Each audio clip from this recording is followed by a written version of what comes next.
if I throw the platelet at you, you need to catch it and answer the question. Okay? So, stay awake. Be ready. If you're tired, get up, go for a little walk, get a snack, whatever you need to do. If you fall asleep in my class, I will call you out. If you're distracted in my class, we'll probably also call you out. So try to stay focused. That's like one of the keys of learning when you're especially at this level, is that staying engaged. So it's easy to get distracted, start shopping for shoes or whatever else, and your Halloween party, but try to stay engaged because that's the way that you're going to learn the best when you're in class. So then you don't have to learn it again outside of class or in my office hours, right? So hopefully you guys have spent some time learning about the coagulation cascade and platelets, right? They work together. So it's important to understand the functionality of both sides of things to really understand how a clot forms and how we prevent clots from forming. To prevent a heart attack, take 1 aspirin every day. Take it out for a jog, then take it to the gym, then take it for a bike ride.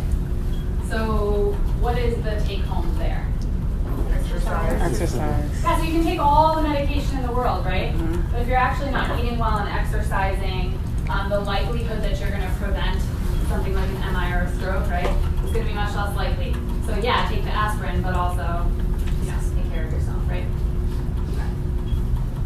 Okay. You guys are a tough crowd. It's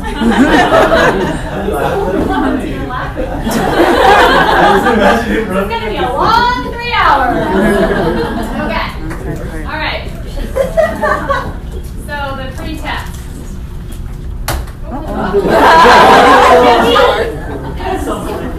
Question 1. What is the enzyme that synthesizes arachidonic acid to thromboxane A2? I already put the answer up for those of you that saw it, but I think you had your head down looking for the ball, so you got lucky.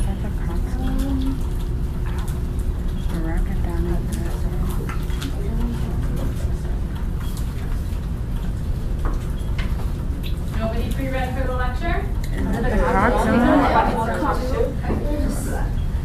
So what's COX?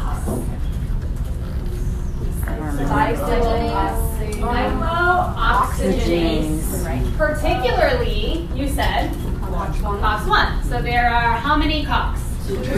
COX-1 and COX-2. Good.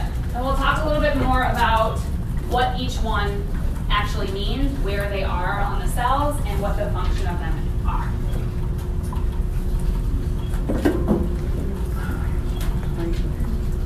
Oh. The life of a platelet.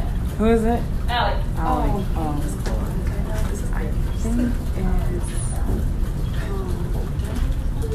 I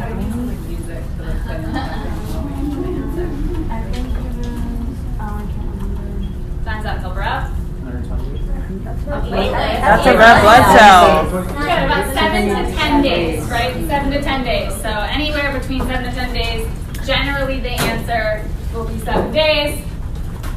But some of them do live a little bit longer. All right. Is COX inhibition of platelets reversible?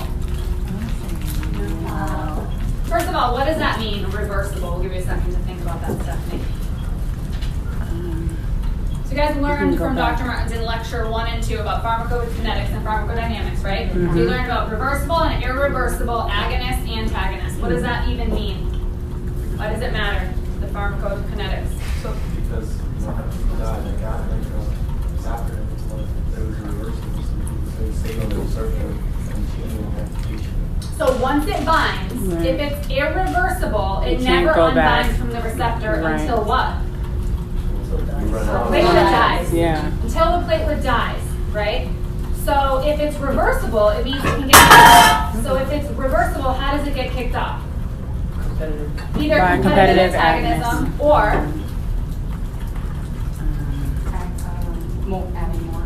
No. Or you don't add more, right? Yeah. So you give a dose and then you let the dose wear off, and if it unbinds from the receptor and there's no more of it, right, then the action of that drug is no longer active. So the question is COX inhibition of platelets reversible or irreversible? It's irreversible. So once you actually give a drug that inhibits COX, you inhibit the ability to form? No. So platelets are formed where? In the bone marrow. Where this happens is actually in the cell membrane, okay? So it actually inhibits not the ability to make platelets, but the functionality of the platelets by blocking thromboxane A2, right? We just said, what is the enzyme that synthesizes arachidonic acid to thromboxane? Cyclooxygenase 1. So that thromboxane A2, and we're going to talk about the functionality of that, but if we block that, right, by giving a medication that blocks COX, no more thromboxane A2. Okay, so that means that the functionality of the platelet, so what do you think thromboxane does?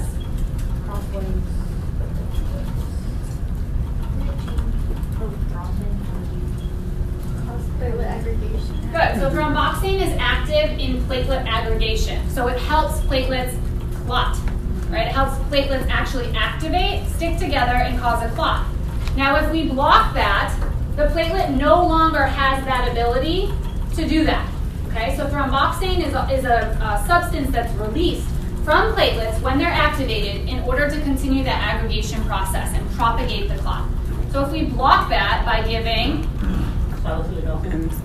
NSAID. So yes, salicylic acid. Aspirin is particularly more of a COX-1 than a COX-2 inhibitor, but any NSAID, right, is blocking the cyclooxygenase system. Some NSAIDs are more or predominant COX-1, some are more predominant COX-2, some are both, non-selective, right? Okay, good.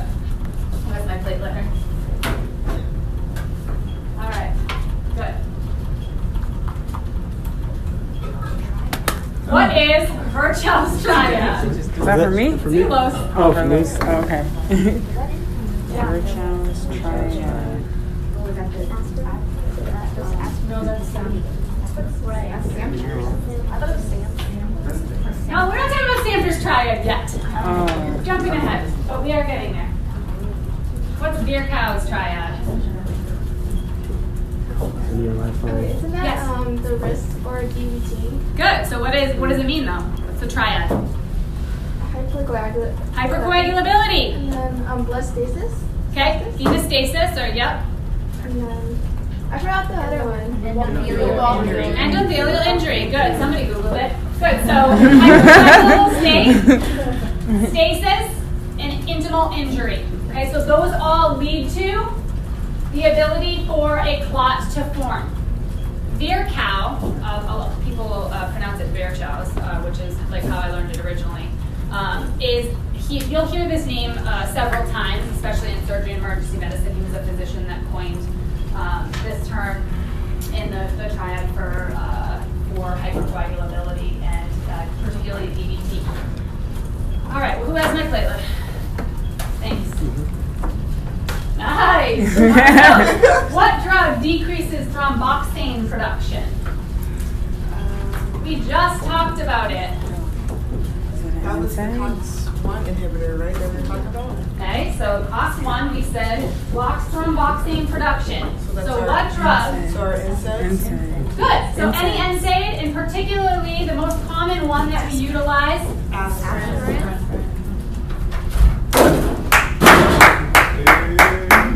Dan, you're late. Why are you late? What's that? All right. What am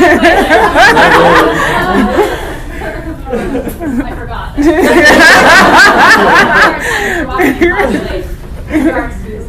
All right. Name one of the important platelet receptors that can be inhibited to prevent platelet aggregation.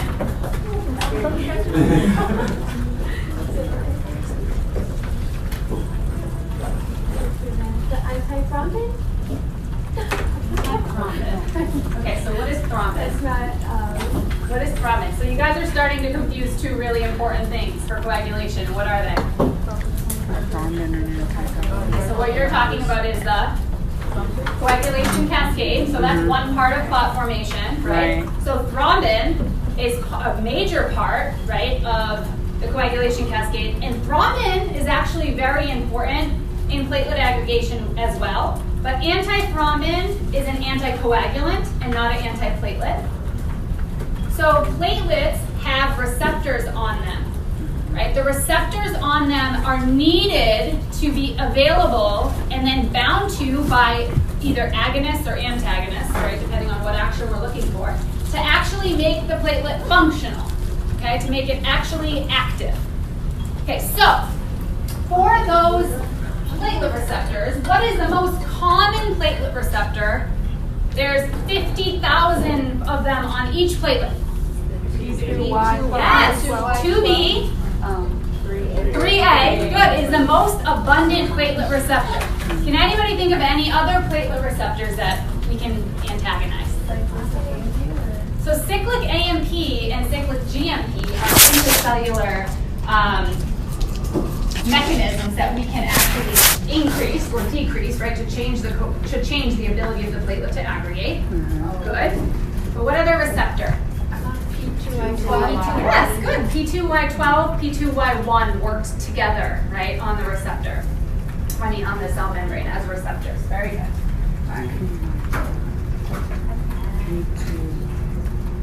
All right, so first we need to understand clotting. So there's two parts to this. We're not going to talk too much about the coagulation cascade today.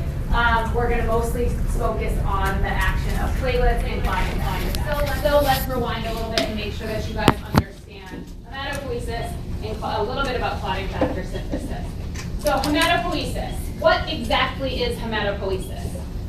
Marian. It's the process for making new red blood cells. Just red blood cells? No, but making new like cells and like, you know, all the types of cells that help, like red blood cells, granulocytes, leukocytes, all that stuff. Good. So are granulocytes leukocytes? No. So granulocytes, or yes. Okay. So what's a leukocyte? Leukocyte is a white blood cell. Good. Is a granulocyte a white blood cell? Yeah. Yes. Yes. Good. Very good. So what about agranulocytes? Are those white blood cells? Yes. Okay, good. So they're all Yeah. Good. It's the terminology. I know it's confusing. Okay. So we have the red blood cells. We have the white blood cells. We have the platelets. Good. Yeah. Perfect. Okay. So what is a progenitor cell? It's where it starts from, right? Kind of like a stem cell, but not. It's multi. Right. Yeah, before it differentiates and becomes more specific. Good. So that multipotent or pluripotent stem cell, which is a CD34 cell, right? That's the marker on the cell that tells you it's the mama cell, right? That makes all of the baby cells. The progenitor cell is the next line of differentiation. It's already committed. We call it a committed progenitor cell because it's committed to that lineage. Once it decides that it's going to be a red cell, it's an erythroid lineage cell. Once it decides it's going to be a platelet, it's a what lineage? Megakaryocytic lineage. Good. So the megakaryocyte is the mama for the platelet. Okay. Where does it live? Do we ever see it in the peripheral blood? No. Never, never, never, never. Megakaryocytes are never in the peripheral blood.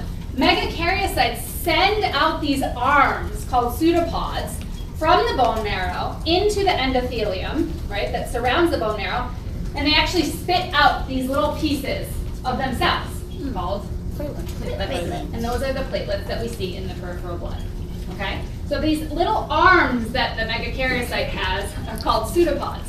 And the interesting part about that is when a platelet activates, it also develops those pseudopods where it becomes like a star, right? So normally it's just this little round cell and then it kind of starts to stick its arms and legs out to say like, come to me, right? More platelets come to me. It's starting to attract other platelets that are sticky and want to stick together to form a clot when they're activated. Versus when they're not activated, they're kind of just in hibernation without like all those little projections and pseudopods. Very good. All right. So, all the way to the left here is where we see our megakaryocytes. Okay? So notice in the, this is all happening in the bone marrow here. These guys here, and these guys here, right? These are our first committed progenitors. These are a little bit more differentiated, and then we start to become even more differentiated. So we start out, right, as either myeloid or lymphoid. All of this is myeloid. Megakaryocytes, red cells, all the white cells except for the the lymphocytes. Okay. All right. So when we talk about platelets, we're talking, they are coming from, Jennifer, which progenitor cell? The megakaryocytes. What progenitor cell are the platelets coming from? Very good, yes. So if there's a problem with the platelets, it could be a problem with the megakaryocyte, or it could be a problem with the myeloid progenitor cell, right? So we always ask ourselves, if there's not enough platelets, is it a problem with The megakaryocyte or the myeloid? Oh, sorry, I was just repeating for reinforcement. So we said in lab, I told you guys, when we think about cell production or decreased cell lines, we think about it in 3 different ways. So if we're talking about low platelet count, we are thinking about decreased production Or destruction Oh, yeah. Or or loss. Right. Good, so we're either losing them, right? Which, like, you can't just lose platelets unless you bereave somebody, right? And specifically pull the platelets out, because if you bleed, you don't just bleed platelets or red cells, you bleed everything, right? But destruction, right? So are the platelets being destroyed in circulation by something, or are we just not producing them? So is it a problem in the, if we're talking about production, it's a problem in the It's a problem. bone marrow? If we're talking about destruction, it's a problem in the... So stop typing and just listen. Yeah. Because then you're going to get it better if you start to just listen to the concept rather than trying to type everything that I said. All right? So where is it a problem, Ashton, if we're talking about destruction? Where do you think destruction can happen? Yes, in the blood, right? So in the bloodstream, so either it could happen in the spleen, the liver, in the peripheral blood, right? Antibodies could be forming to it. The spleen could be eating up those platelets. Something is happening to destroy the platelets, right? So in this case, we're really not talking about low platelets in the purpose of this lecture, but I want you guys to understand when we're talking about platelet functionality, we're talking about not only number of platelets, right? So in order to have normal hemostasis, we need to have normal platelets that are normal platelets quantitatively, right? So number of platelets. So what's a normal platelet number? About 150. 150 what? Like 150? Or 150,000? Okay, to about 400. Yeah, 400,000. Right? So 150,000 to 400,000. So that we're talking about quantitative amounts of platelets. How many? But what else is important? So yep, we have enough. We checked on the CDC. Are they working? Yeah. Function Function, of yeah. platelets. So what we're really talking about today is function of platelets. So all of these things that we're talking about, like receptors of platelets, such as P2Y12, P2Y12, P2Y1, the GP receptors, the glycoprotein receptors, particularly the most abundant one, Duyan, is G2B3A, right? That's the most abundant. So we're talking about functionality. In addition to that, we're talking about things that the platelet secretes, right, to make it more active. And one of the things so far that we talked about is, begins with a T, thromboxane, right? So all of those things have to be functioning normally in order for the platelet to qualitatively function. Does that make sense? You can have all the platelets in the world, but if they don't function, then you're not going to have hemostasis, right? Does that make sense? Okay. All right, so the hematopoietic stem cell makes lots of progenitor cells. The progenitor cells then become precursor cells, right? The precursor cells are when it's that blast lineage. So when we're a megakaryoblast, an erythroblast, we've really already committed to the lineage we're going to be. The progenitor cells are, yes, we're myeloid, yes, we're lymphoid. Then we go on, right, further differentiation to precursor. Once we're committed, there's no going back, all right? It's just like marriage. You know, once you that's it, you're committed.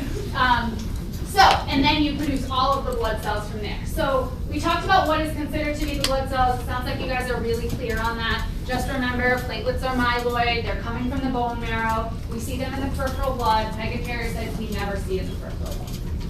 All right. So So you guys talked about with Dr. Artaza, what stimulates the megakaryocyte? What?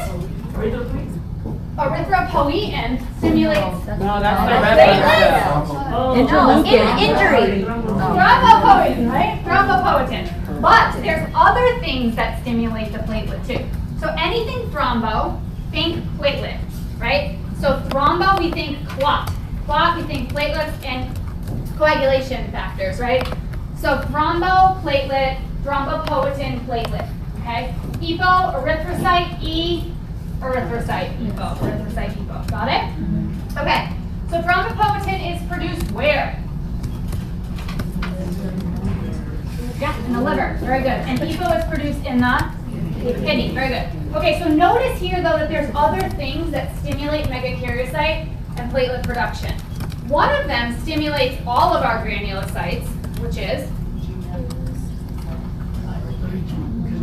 so interleukin 3 stimulates all of our myeloid progenitor cells, and then GM-GCSF stimulates both the platelets and the erythrocytes, and actually also we use it for stimulation of neutrophil production as well, GCSF and GM-GCSF, which we'll talk about next lecture as well.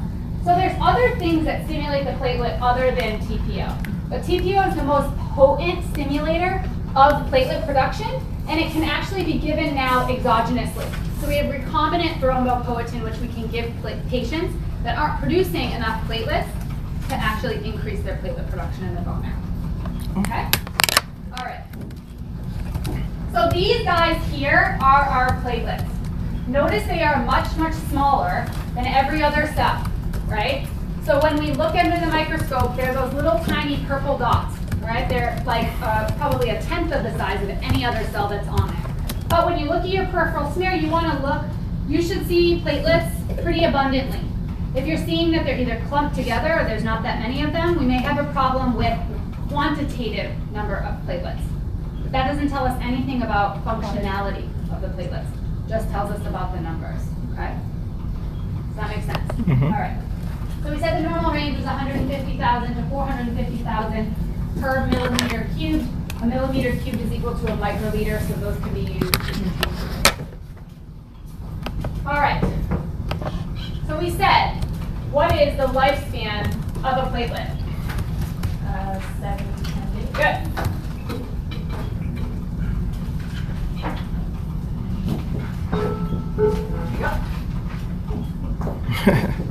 How many platelets are made in a day?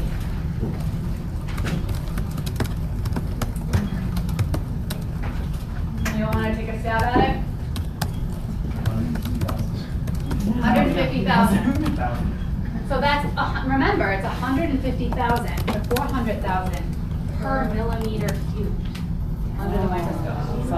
Per millimeter cubed. That's not being exaggerated.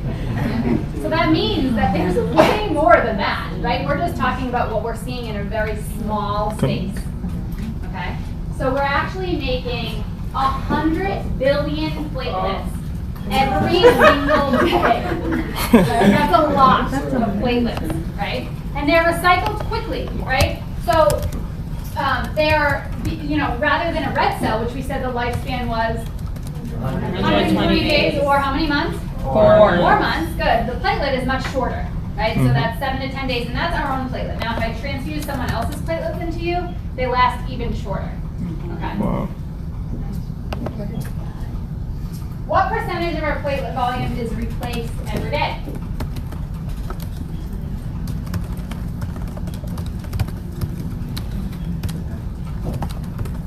$60.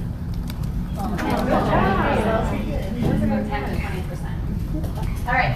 So when you get your labs back on your patient, this is what your CBC is going to look like. It's going to look exactly like this, okay? It's going to tell you what is the white blood cells, red blood cells, hemoglobin, hematocrit, the MCV, the platelet count, and then the rest of your indices as well as your differential down here. But your platelets, the only thing that you're really going to get on the CBC is the quantitative number of platelets. Okay, that's it. That's all you can really tell from the CBC. But this is exactly what it's going to look like. It's going to tell you the reference range, the normal amount, and then what the patient's platelets actually are. All right, so clotting is also called hemostasis, right? Hemostasis is the stopping, right, stasis of hemo blood. Make sense? All right. So it's the process of basically preventing us from bleeding out, right? So all of the time, what is happening in our body are small micro tears to our vasculature all the time, right? We bump our arm, we, doing things like exercise, things like that. We're constantly causing little microvascular tears. Our body's job is to basically heal those little tears, right? So that we don't have major bleeding episodes. We might have a bruise, right? But our body normally just creates a little plug there and then goes on with it. But what happens if that little micro tear turns into that clot forms and then it can't stop? Then we form a blood clot, right? So our body has this crazy way of maintaining homeostasis, so it knows how much to clot, but then also when to inhibit the clotting, right? So there's this balance that happens: clot and then stop the process, clot, stop the process. Right? So that's happening in our body all the time if everything is functioning normally. If you think about the fact that all of these things that have to be going on in order for this process to happen seamlessly, and most of the time it does. Right? There are some genetic disorders that folks have that are either lacking a receptor or lacking like von Willebrand factor, which is very important for clotting to actually be initiated from the endothelial vascular level. And in that case, right, then their clotting is going to be affected lifelong. But for most of us, all of our receptors function normally, and we're able to clot, but not clot too much, right, and then inhibit the clotting process all at the very same time. So it's a pretty beautiful, intricate process. My goal today is to teach you the basics of it. I'm by no means an expert in platelet aggregation, but what I want you to understand is the basics of how this all works so that it all makes sense when we're talking about which drugs we're using to inhibit the process, okay? So there's 4 steps in clotting or hemostasis, which is the injury, then we have vessel contraction. So what do we know that lives in the endothelium that causes vessel dilation, Bradley? You know all about this from your sickle cell patients. So what causes vasodilation? Yeah, so what is in the endothelium that helps with vasodilation of the cell?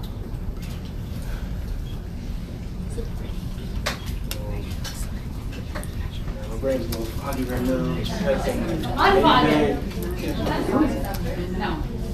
Not a receptor, but actually a substance. It's actually. NO. Yes, good. What is that? Nitric oxide. Good. So nitric oxide is one of the substances that helps with vasodilation.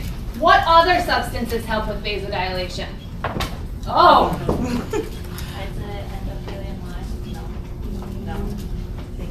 The endothelium 1 receptor? No. How about prostaglandins? Right, so prostaglandins also cause vasodilation, right? And there's different prostaglandins. Some prostaglandins cause vasoconstriction, some cause vasodilation. But generally speaking, right, when we talk about inflammation, right, we talk about like something getting like hot, red, swollen. That's vasodilation. And inflammation is saying, bring those cells to me to heal, right? So the same thing's happening. So in this process, right, we actually have vessel contraction initially, okay? So we're not seeing that nitric oxide causing vasodilation, right? That's inhibited somehow. And we're getting vessel contraction, saying let's try to stop this bleeding. Then we have platelet activation. The platelets then come to the site, they become activated, and it's just this, it's almost like a positive feedback loop where once the platelets become activated, this whole cascade starts to happen. Right? So, and it's kind of a circular cascade until the body says, okay, enough is enough. We stopped the process of bleeding here, and now we need to break this clot down. Right? So the next and final process before that breakdown process happens is when fibrin is laid down. That is what part of the coagulation cascade, Wendy? That last part, when fibrin is formed. So we have extrinsic, intrinsic, and common, right?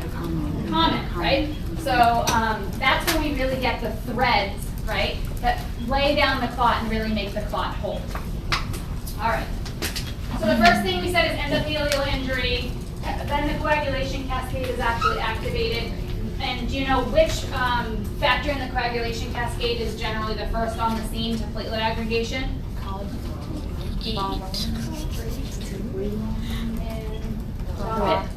Yes, from it.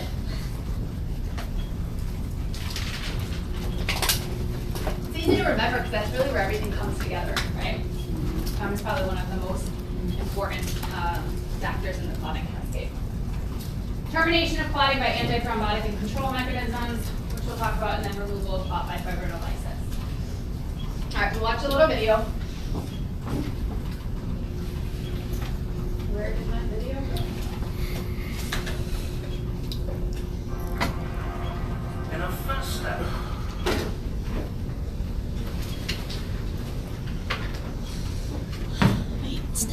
towards clot formation, platelets are recruited to the Go to an office.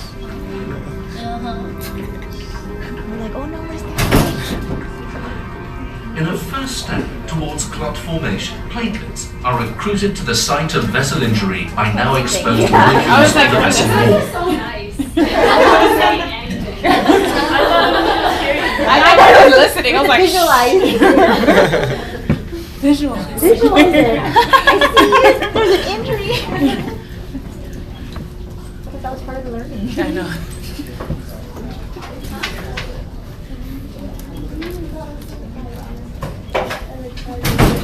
I got scared for a second. I know. How those legs to go over your feet? Yeah, I did it today because I thought maybe people wouldn't really notice In a it. first step towards clot formation, platelets are recruited to the site of vessel injury by now exposed molecules of the vessel wall, such as collagen and von Willebrand factor. This factor mediates the linking of platelets to collagen via a specific receptor in the platelet membrane. The resulting change of shape of the platelet from its resting state into the dendritic form indicates activation. The activated platelet in turn releases prothrombotic molecules such as adenosine diphosphate, ADP. By binding to its receptors, ADP induces aggregation.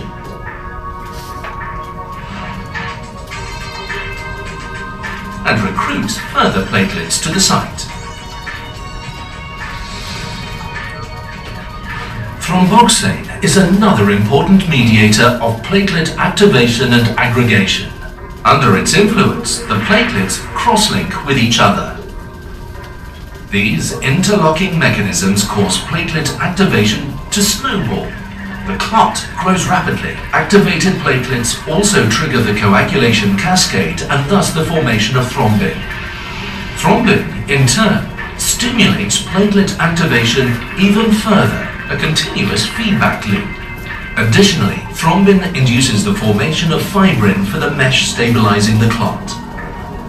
The self-reinforcing process of platelet activation, crucial in the formation of blood clots, is an obvious therapeutic target in conditions caused by inappropriately triggered blood coagulation.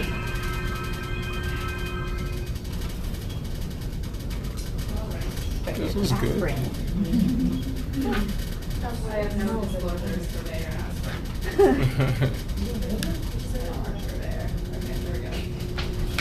Okay. Armando Hasurugan, biology and medicine videos.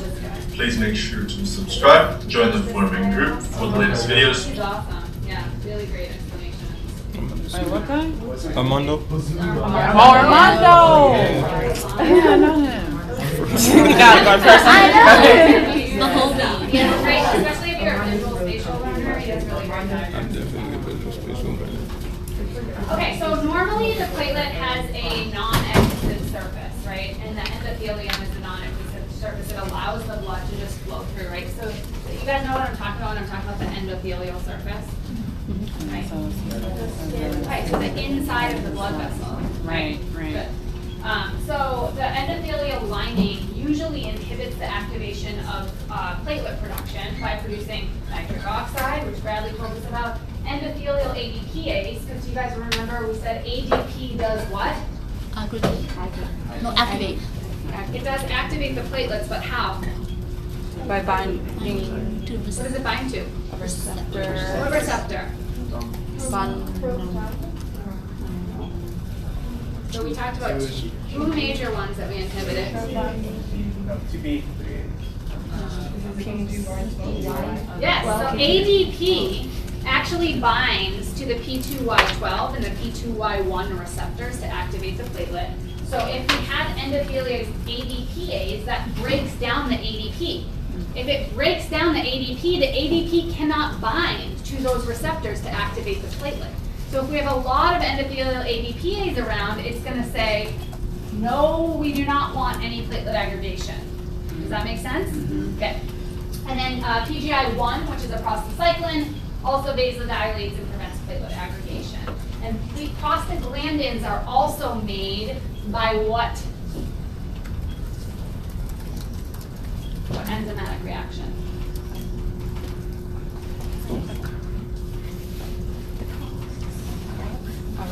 Isn't it the cox? Yes, okay. it absolutely is. So arachidonic acid then gets converted into thromboxane or prostaglandins by cyclooxygenase. Okay, so cyclooxygenase 1 and, well, generally 1, but maybe also 2 in certain situations, will then ultimately make thromboxane and prostaglandins. Many different prostaglandins. There's PGE, there's PDE, there's tons of different PGI1, PGIE, PGG. Well, and I don't care that you guys really understand each different prostaglandin at this point, but I'm going to show you in a little while why it's important to understand that different prostaglandins are acting in different or causing different outcomes in the body. Because if you inhibit one, right, without inhibiting another, you may have a side effect that you did not want, right? Versus if you inhibit everything, you can have a different set of side effects depending on what you're inhibiting, right? So depending on what drug you're choosing to use is going to depend on what your outcome is. What's your desired effect, and then what is actually what's happening to the patient. So those are referred to as, so what's your desired effect is your intention, right? That's your indication or mechanism of action for the drug. But then every drug has these other things called side effects or adverse effects, right? That are not our intention of the drug, but that happen because it's very hard to target just this one little thing, right, in the body. Because there's receptors for these things on many different tissues, right? So while you're trying to cause one thing to happen, you may get side effects. And when we're inhibiting the COX enzyme, we're inhibiting this entire cascade. And we're going to get positive effects that we want, but we're also going to get negative effects that we don't want when we're just broadly inhibiting this whole thing. Okay? All right, so the phases of hemostasis, we said, are platelet plug formation. That's the first one that we're going to talk about. So the process: adhesion, activation, aggregation, secretion, and procoagulant activity. What the heck is she talking about? So the platelet has to go through all of these steps in order to actually cause a clot to form. So we're going to break these steps down one at a time. So this is a complicated diagram of the platelet. And it's many of its receptors. So we have your favorite one, the most abundant one, G2B3A. We have several other GP or glycoprotein receptors down here, which are also really important. This is what? The blood vessel, right? And the endothelium. Good. The blood vessel, we see two important things in the endothelium. They are von Willebrand factor and collagen, right? Those two are really important. And we have calcium influx. Calcium flux of the cell is also very important for the platelet to be activated, as well as the coagulation cascade, right? So you know calcium is a dependent step in several of the factors to be activated as well, right? We have this receptor here, which you told me, P2Y12, P2Y1, that's what ADP binds to. We haven't talked about the PAR receptors yet, but the protease activating receptors, that's what thrombin binds to and actually cleaves this process from happening. And then we have the receptor for thromboxane. So a lot of things happening here, right, that we have to kind of at least have a basic understanding of to understand how these drugs work. And this is just a different picture. So this is, I thought this was kind of cool too. So if you lack the 2B3A receptor, then you have what's called Klansman thrombocythemia. So they actually are lacking that most abundant receptor on the platelet, which is really probably like the number one important thing for platelet activation. So these guys, as you can imagine, bleed.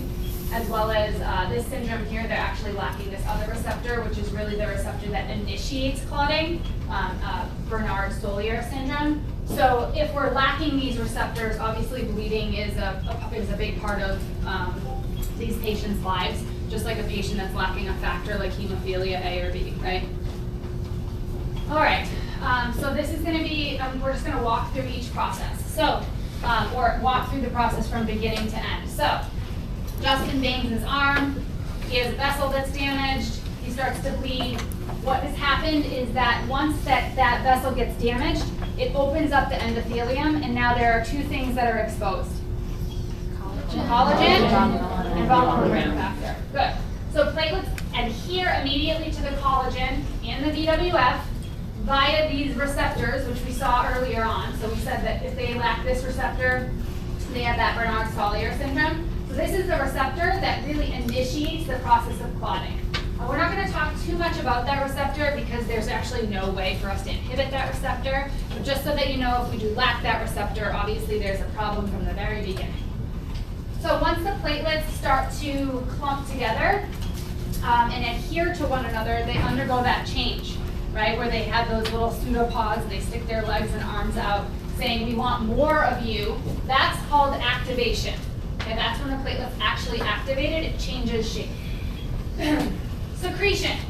So we said platelets secrete a whole bunch of stuff. So they secrete stuff to help them basically attract more of themselves, right? And the things that they secrete, they actually secrete many things, but a few of them are ADP, serotonin, and thromboxane. Okay? That activates the other platelets that are hanging around and says, come on, come to me, right? So it's kind of like the platelets' pheromones, right? So you guys learn about pheromones, like humans and animals let off these like, scents or that attract other like humans or animals, right? So this is the platelets' way of basically attracting other platelets to themselves, okay? So they secrete these granules. So there are these little granule sacs that are inside the platelet that then once the platelet gets activated, dumps out into the peripheral blood. Now, does anybody else know of any other things that the platelet might secrete? Okay, good. All right, so disruption of the vessel wall exposes also factor 3. Factor 3 initiates coagulation. So what part of coagulation does factor 3 initiate? Extrinsic, good, so what happens? 3 and 7. Good, so 3 and 7A, right? So, which is tissue factor, right? 3 is tissue factor, okay? So remember back to your cascade. So 3 and 7A actually activate, and that activates, right, 10 to 10A, right? And then that's going to activate prothrombin to thrombin, right? That is going to, and that's going to, you have to have, obviously, the help of 2 other factors to do that. Those are 5 and 8. 5 and calcium really is super important, right, to activate prothrombin to thrombin. And then what happens? So thrombin, and then thrombin converts fibrinogen to fibrin, right, which we said is the last part of laying down the clot. Good. So activated platelets then potentiate the coagulation by binding to the clotting factors and supporting the assembly of activated complexes, enhancing thrombin-generation. So what happens is, once that thrombin is generated, it actually cleaves the ability for the PAR1 receptor and allows the platelet to activate even further. And then what happens is that once thrombin is activated, it goes back and continually stimulates the intrinsic pathway from happening. So now you have the extrinsic pathway that was stimulated by the vessel injury. Once thrombin is secreted, then it's like this positive feedback loop, where once thrombin is actually activated there, it's going back and telling the rest of the coagulation cascade to produce more and more factors. So more clotting is happening. All right, so once the platelet is actually activated, then that's where our friend the G2B3A receptor comes in. It undergoes this, it has to undergo a change. So once the receptor is just sitting there, the platelet has to activate and that receptor actually has to get ready, right? Change its shape. Once it does that, it's able to actually bind fibrinogen. Okay? Once the fibrinogen molecule actually binds, that's really when the clot actually starts to form and clumps together. So we have adhesion, activation, secretion, and aggregation. All of these things have to happen normally for that clot to form. That's a lot, right? A lot of steps. But there's also a lot of steps that we can control if we don't want this process to happen. Okay, so at the very end of that, after the fibrin is all laid down and we form this platelet fibrin mesh, then your body's going to actually secrete these procoagulants that are going to say, okay, time to break this clot down, or time to stop this clot from forming so that the homeostasis remains. Okay? All right. So these are the granules that are released. This is some of the stuff that's actually released from the platelet granules themselves. There's two different kinds of granules. We're not going to get into that too much. And then just another example of, this is endothelium here. These are the platelet receptors. The brown is von Willebrand's, the red is fibrinogen. I'm sorry, the black is fibrinogen, the red are the G2B3A receptors here. So this is just an example of what we talked about, of the process of how this all happens. All right, so make sure that you have a good understanding for each step, basically, what is happening that is causing the platelet to activate, secrete, aggregate, or coagulate. All right, oh, this is a microscopic picture of, this is actually what the platelets look like in electron microscopy when they're activated. It's pretty cool. All right, so the first thing that we're going to talk about is ADP. So we said ADP stands for? Adenosine diphosphate. Good, adenosine diphosphate. So how does it work to further platelet agonism? So we just talked about it. So who can remind me?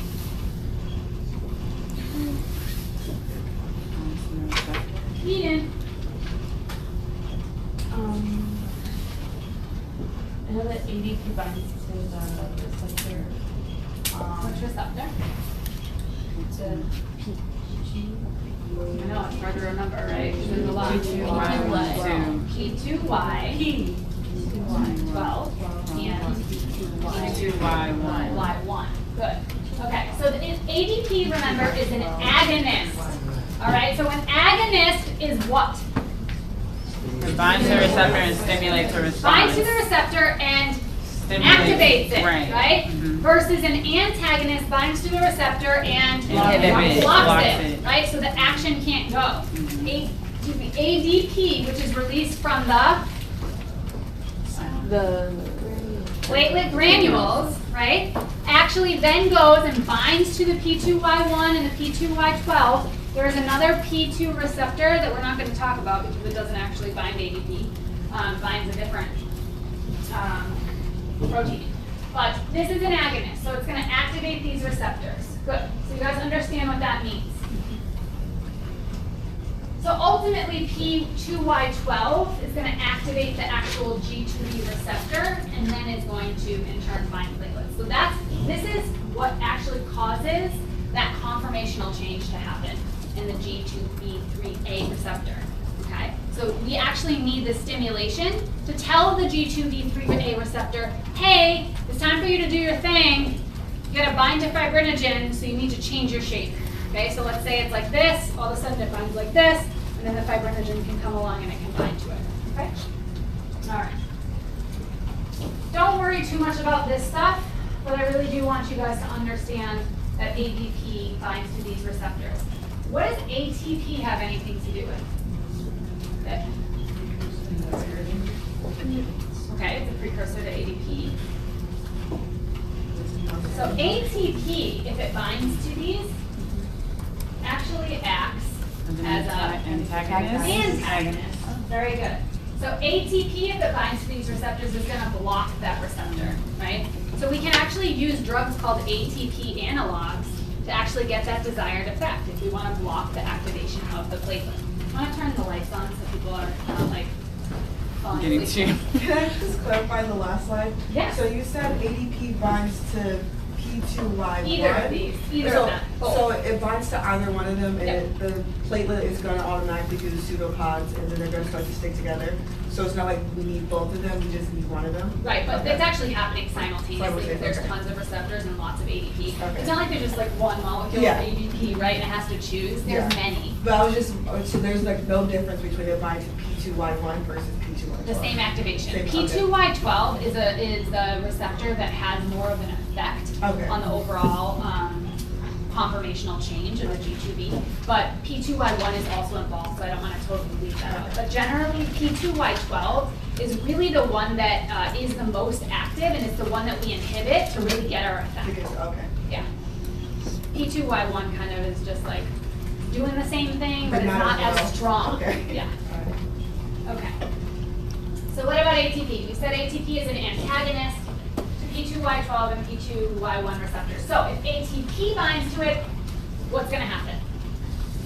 It's not going to form.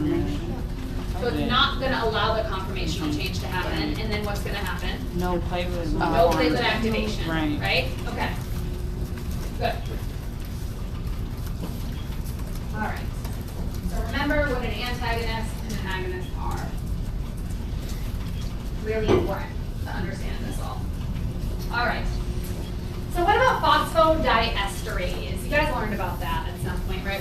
When did you learn about that? The Russians are When did you learn about it? Viagra. Okay, so what does that have to do with anything?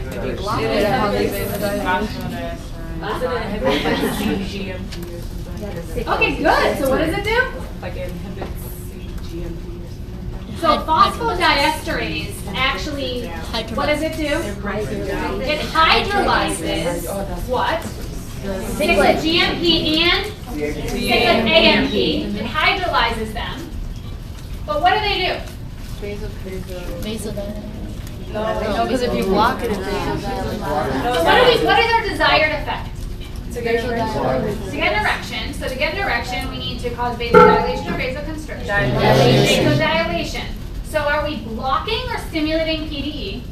Blocking. We're blocking PDE to keep cyclic AMP and cyclic GMP around longer, which is going to cause vasodilation. Does it only cause vasodilation to the penis, though? No. Right? So it causes vasodilation everywhere, which one of the side effects you can imagine would be hypertension or passing out, right? Because it causes vasodilation everywhere. Well, guess what? It's not just the vasodilation that phosphodiesterase is involved in. So you guys already know the pathway, which is awesome, because what I'm about to tell you is the same exact pathway, but what actually also this is affecting is so cyclic AMP and cyclic GMP provide strong inhibitory activity to platelet function. So, in the normal body, we have PDE around, right? PDE hydrolyzes cyclic AMP and cyclic GMP, so it doesn't allow it to stay around much, right? So it gets hydrolyzed and we go on with our life. Now, if we stop that from happening, right, we inhibit PDE, levels of cyclic AMP and cyclic GMP will go up, right? If levels of cyclic AMP and cyclic GMP go up, what is the effect? More what? More clotting? Well, it depends on. Who says more clotting? Who says less clotting? Explain it to me. Why less clotting? Good, so it's inhibiting the effect of the platelet. Cyclic AMP and cyclic GMP have strong inhibitory effect on the platelets. If we allow more of it to be around, right, we're going to have more strong inhibition of the platelet. The platelet is not going to be able to function. Right? Does this make sense to everybody? Okay. Hi. Nope. I started at 1. Come on, take a seat. All right. So this is a great chart of looking at different receptors that I was already showing you guys and looking at where the effect of the drugs that we're going to talk about. So we haven't talked about the drugs yet, so this might seem a little bit over your head right now, but at the end we're going to come back to this slide. But this right here is what I'm talking about. Okay, so this cyclic AMP, cyclic GMP, this is what we're trying to get more of by blocking PDE. Okay, so these drugs here that we haven't talked about yet, cilostazol and dipyridamol or Agrinox, are going to be those drugs that are going to block the phosphodiesterase and are going to inhibit the platelets from working. Okay? All right. A couple other important receptors. So we've had the PAR receptors, the protease activating receptors. So thrombin actually cleaves, this is a G-coupled receptor, so meaning there's an activity that's happening outside the membrane and inside the membrane. The thrombin actually cleaves this here and actually allows for platelet activation to happen. So if we can block this, so thrombin actually cannot bind here, we're blocking another way of activating the platelet. Okay, so just another receptor, just like the P2Y1, just like the P212, except this is a receptor that thrombin is actually going to act on, another possible place that we can inhibit. All right, so we already talked a lot about this, so I'm going to go fairly quickly through this, but we talked about arachidonic acid. Arachidonic acid lives in the cell membrane, is acted upon by cyclooxygenase, either 1 or 2, to form our thromboxane and our prostaglandins. What's happening on this other side here is something you already learned about. Who can tell me what's happening over here? Lipooxygenase pathway. What's the lipooxygenase pathway? What's forming this? Leukotrienes. Very good. So leukotrienes are very important in modulating inflammation, especially in the respiratory system. The bronchioles causes bronchoconstriction, mast cell release, exactly. So very active in inflammation, right? So we think about this in terms of asthma, allergy, etc. All right. So COX. So COX-1 is on all cells, active all the time. It's in the body, around all the time. COX-2, however, is not. It's induced, okay? So COX-2 receptors are only present and active when there is inflammation. So when we say it's constitutive, that means it's there all the time, right? That's like a constitutional receptor. Versus COX-2, it needs to be induced. Why is that important? It's important because generally speaking, when we're blocking these receptors, depends on what's going on in the body, right? So when we take something like NSAIDs, because where our back hurts or our arm hurts or we have a fever, right? What part of the COX cascade are you intending to block? COX-2. COX-2. But what are you usually blocking? Everything, right? You're blocking non-selectively. So you're blocking COX-1 and COX-2. So the very basic functions of COX-1, and I'm going to show you in more detail, is gastric production. That's what the prostaglandins do. So when we say gastric protection, what are we talking about? Mucus secretion, right? So protecting the stomach, right? And then thromboxane, platelet function. So the thromboxane helps our platelets to actually aggregate normally, okay? COX-2, the mediators, pain, bone formation, and fever. So mostly inflammatory response, okay? All right, this is another way of looking at that, looking at the prostaglandins and where the prostaglandins have their effect. So there's some crossover. I don't expect you guys to memorize this, but there's some crossover between the prostaglandins of where they actually are located, which prostaglandins are located where they have their effect, okay? All right, so the ones that I want you guys to pay attention to is the PGE. So COX-1, gastric production, we said increased mucus secretion, increases bioclar, that increases mucosal flow, so causes vasodilation. All right. Also causes vasodilation to the afferent arteriole to the kidney, okay? And increased water and sodium excretion. So helps our body to maintain that homeostasis at the level of the kidney.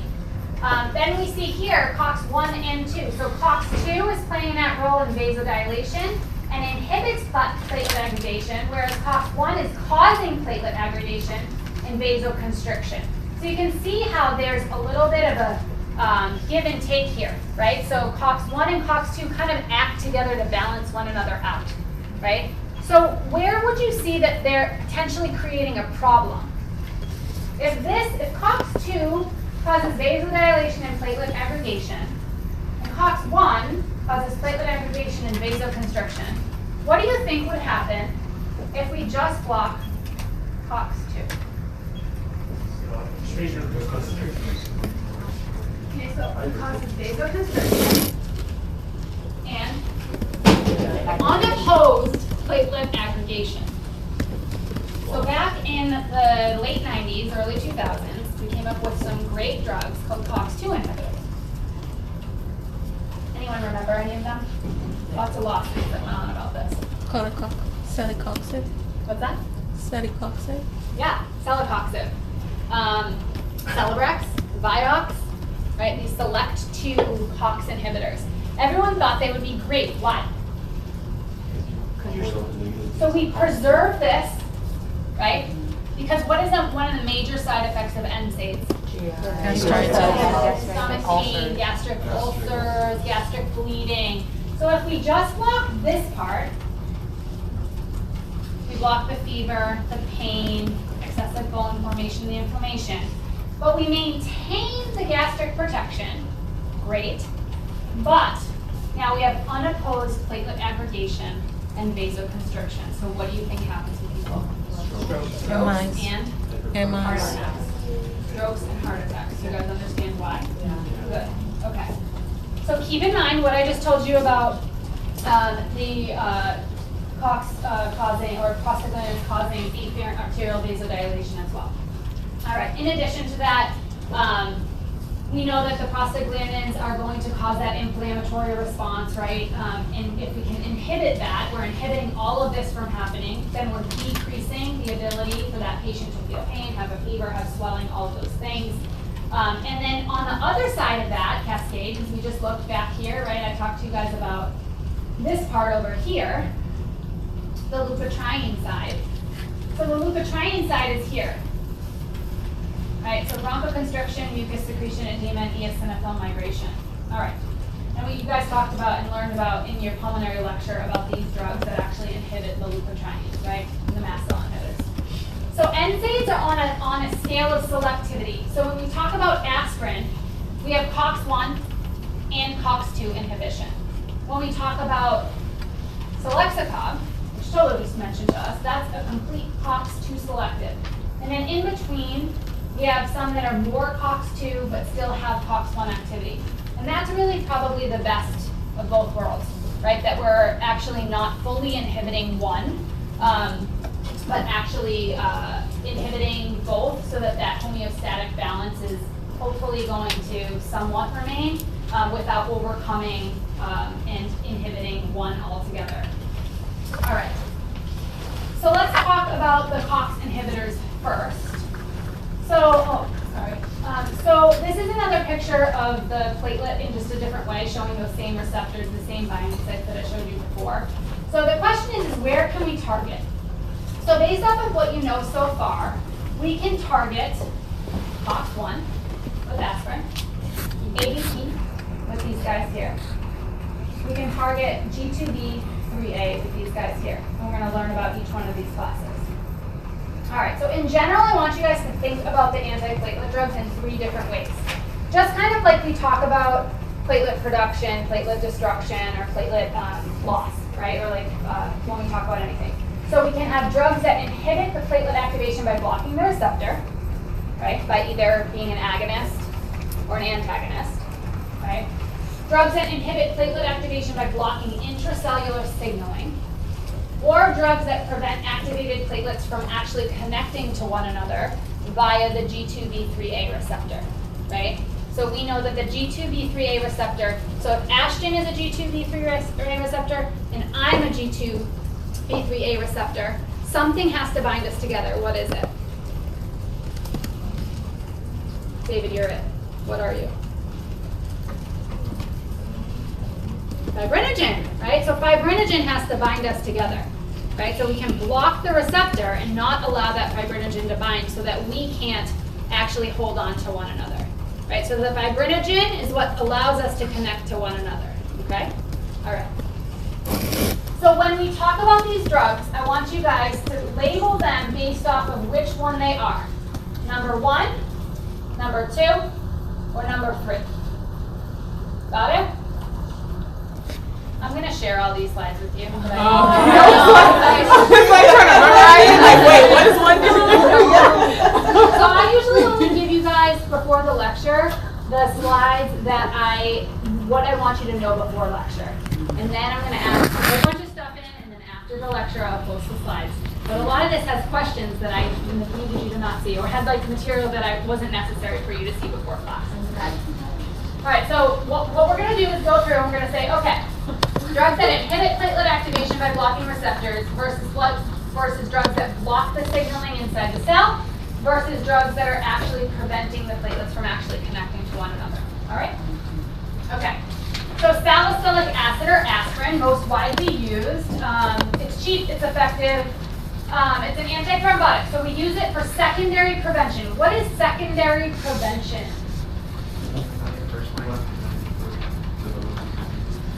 Someone that has the disease and you're trying to prevent complications.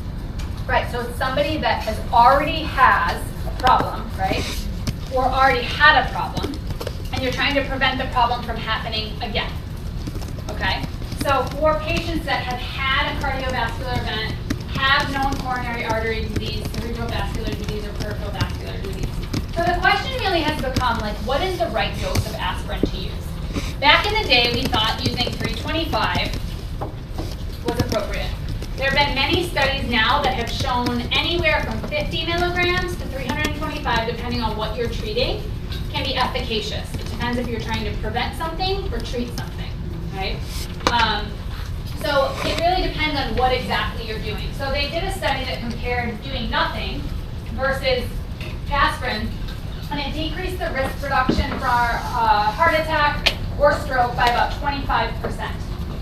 So for primary prevention, we need to be really careful in using it because the effectivity of aspirin in preventing an event from happening in a patient that previously has risk factors but has not had anything yet needs to be carefully assessed.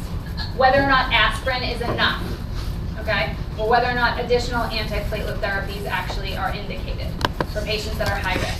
So we have to risk stratify all of our patients, right, for stroke, for heart disease, and there's special scoring systems that we can use to really figure out how likely is it that our patient is going to have this event, and then based off of that, what treatment is indicated. So we have to always be weighing the risks and the benefits. So the risks of putting a patient on, let's say, 2 antiplatelet drugs that has high risk of having a coronary event is what? Lots of bleeding. Bleeding. So number one side effect of antiplatelet drugs is bleeding. Yes. So if I ask you a question, what's the number one side effect of antiplatelets or anticoagulants? It's bleeding. It's always bleeding. Okay. All right. Yes. So at what point is it too much? Like, you give these people these antiplatelets, does their body ever, like, do you have to keep increasing the dosage if they're on it for like years to prevent this? No. No? No. It's okay? So that's a good question, and the question is we don't really know. No. So the data shows that everybody responds differently to antiplatelets. So it may take a different dose of antiplatelets for me than it does for you to receive full platelet inhibition, right? So about 40% of patients, I'm going to talk about this in a little bit, on one of the studies, of patients on dual antiplatelet therapy still didn't have full antiplatelet inhibition. So for one person, you may get full platelet inhibition with one dose, and for someone else, you may not. And there's really no great way to tell that, because platelet function studies are hard to do. Or you don't get like a tolerance to the aspirin or anything? No. Oh. No. So at lower doses, aspirin inhibits COX-1 predominantly. At higher doses to get an anti-inflammatory effect with salicylic acid, you're going to need a higher dose, and therefore you're going to get COX-1 and COX-2 inhibition. Okay? But at lower doses, you're really only getting COX-1 and just a little bit of COX-2 inhibition. Okay? So that's why it tends to be a little bit safer and have less GI side effects. All right, so how do people take it? Either orally or rectally. What do you mean rectally? What do I mean rectally? Good, so it's suppository, right? So it can be given via a suppository. Non-enteric coated versus enteric coated. What does that mean? Yeah, what does that mean, enteric coated?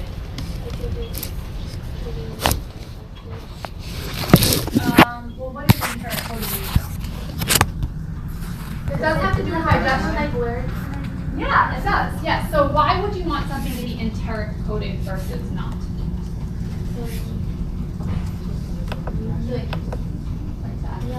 Is it for activation? Good, so you want delayed activation of the drug, particularly if the drug tends to be toxic to the gastric mucosa. You want it to pass through the stomach, right, into the duodenum before it actually becomes active. All right, so enteric coating something just delays the activation of the drug. So the enteric coating versus, is that like how, like, you know how a prodrug works? Like, does it get activated till later? Or No, that's different. Just How does a different? prodrug get activated? In the liver. In the liver. It has Oh, to okay. be metabolized. This Okay, is just okay. the coating around it. Oh. Right? So basically, once the coating dissolves from the gastric secretions, the tablet is then exposed and then can be then absorbed. Does that make sense? Yeah. So what would be a time that you would not want to give an enteric coated aspirin? Right. So you should never don't give somebody a chewable to chew an enteric coated aspirin, right? Like you can chew it, will break down the enteric coating, but really if somebody can't chew it and they're swallowing it, we shouldn't use enteric coating, right? We need to use something that's going to be active release. So a chewable aspirin or one that's not enteric coated that's going to get in and do its job quickly, right? Because the idea is that the person is having an event, you want to try to inhibit platelets quickly. Oral therapy is not the best way to inhibit platelets quickly, right? Does that make sense? Because obviously the bioavailability of the drug and giving it orally is going to be slower than if you gave a drug IV, right? Especially a drug that is not a prodrug. Great point, because we're going to talk about that in a bit. Okay, so the dosage, really in using it as secondary or primary prevention, not fully known, 75 to 325, depending on what studies you look at. I'm going to show you the AHA guidelines recently. I think they just came out with some more recent ones, but did some studies to see for which conditions is which dose appropriate. And I'll show you that in a minute. So what is the mechanism of action of salicylic acid? We already talked about this, so who can tell me? Hold on one second, I need to crawl under the computer to get this beeping to stop.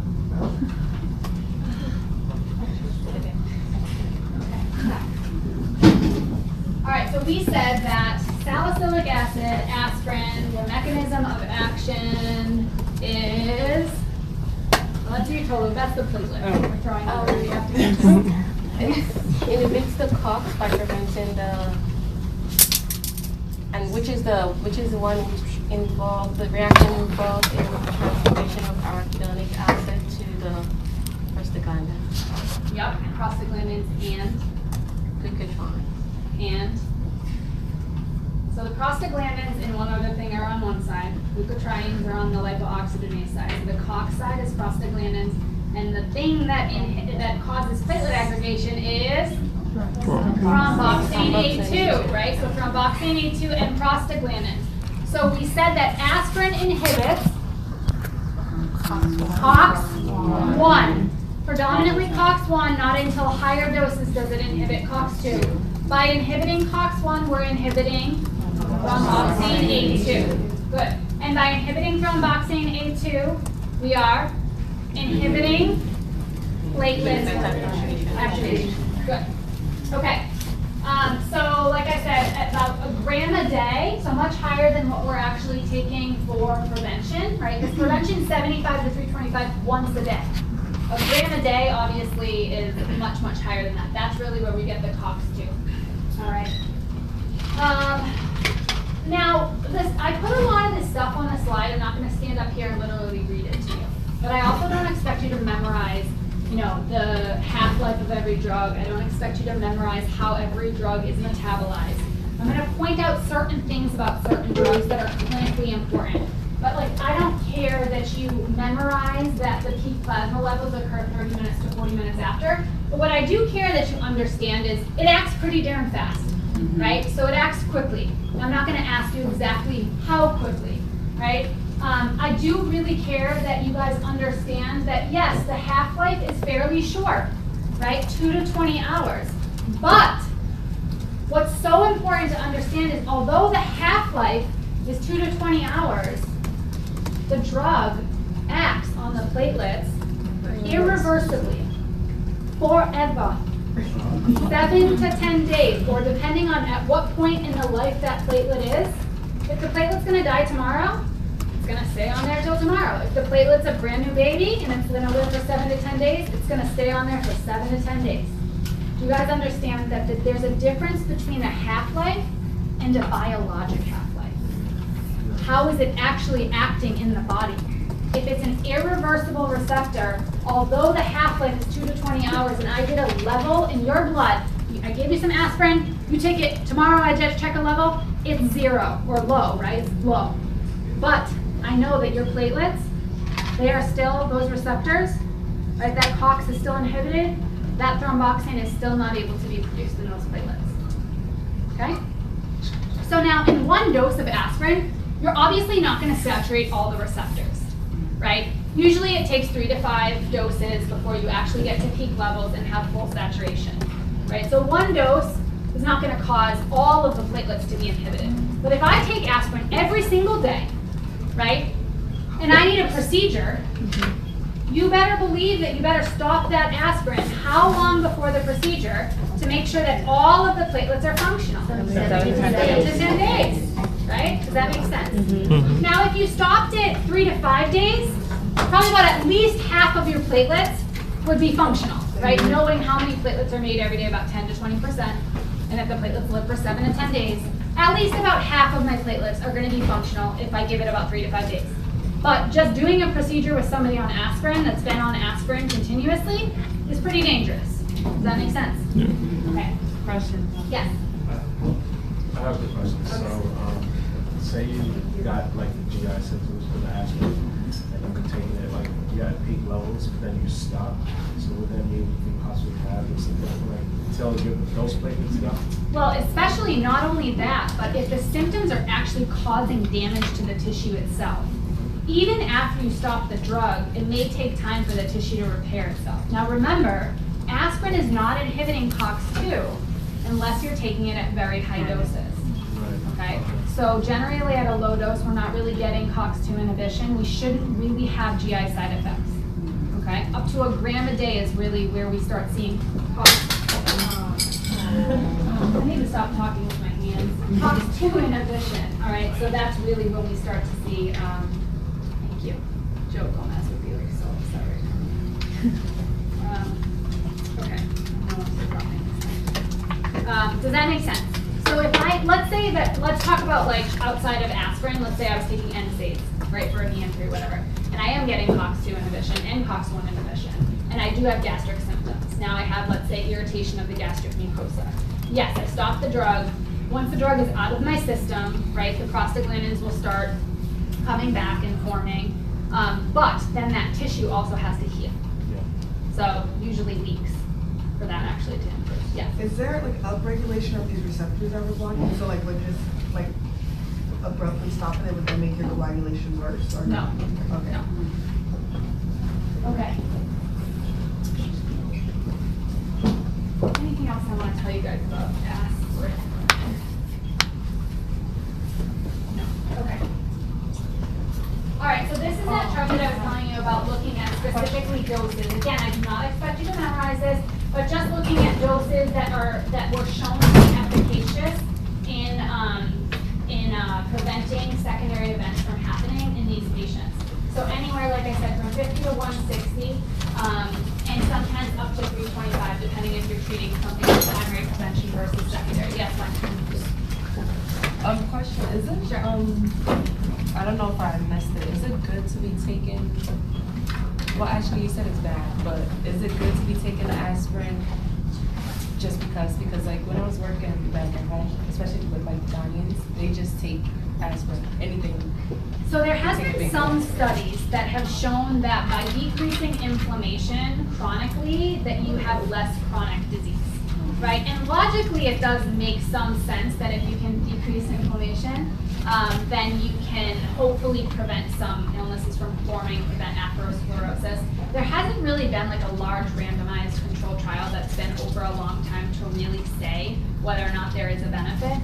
In my opinion, based off of the literature that's out there, I think it's not going to hurt anything to take a baby aspirin once a day, unless you have some other like issue with bleeding, in which case I would say then I would not take it, but I think that the benefits probably outweigh taking a baby aspirin once a day.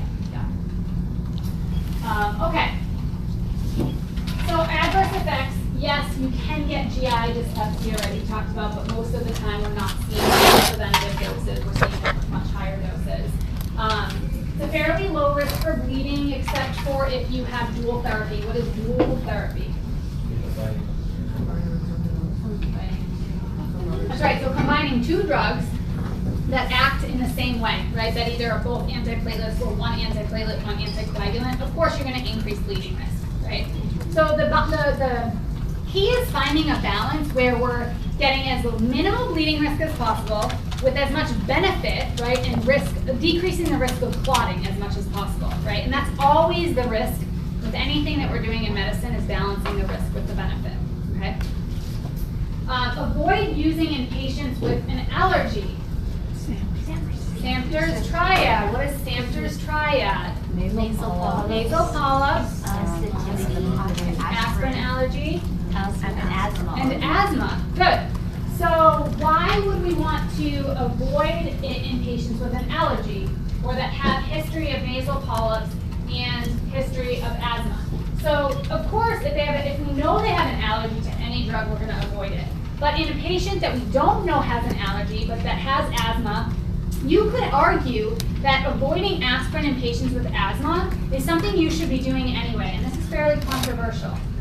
Think about why that might be, and we'll come back to that in a minute. All right, anybody with issues with hepatic disease or renal disease, because that's how the drug is metabolized and excreted. We want to avoid it in use of children. Does anyone know what Reye's syndrome is? That's Raynaud's. It's in the liver. So Reye's syndrome is a neurologic disease, degenerating neurologic disease, which was seen quite a bit in the 80s and 90s in children that were treated that had influenza with aspirin. And they developed this neurologic syndrome and never recovered from it. That they can be anywhere from cognitively impaired to comatose. So it's not recommended to use in children under what age? 12. Now, with that being said, if there's an indication, to use aspirin, such as some diseases you guys are going to learn about in pediatrics where the benefit outweighs the risk, Reye's is very rare, but it's also very devastating. And so you want to avoid it if at all possible, which is why we don't give aspirin to children. Combination with ACE inhibitor. Think about that for a minute. And then asthma. So who can tell me why we would avoid aspirin in an asthma patient? Because it blocks the one side that favors. Yes, very good. So you basically favor the leukotriene side. So think back, remember to that diagram that I showed you, where we had the thromboxane and the prostaglandin on the COX side, and then we have the leukotriene side. If you block the COX side, your lipoxygenase side is going to be more active. If it's more active, we're getting more bronchoconstriction, more mucus production, more mast cell release, right? So you can shift that over and cause worsening. Now that's theoretical. There's really not been a lot of science that has really proven that, but it is a theoretical issue. Who can come up and show me why an ACE inhibitor is an issue? Who's going to come draw it for me?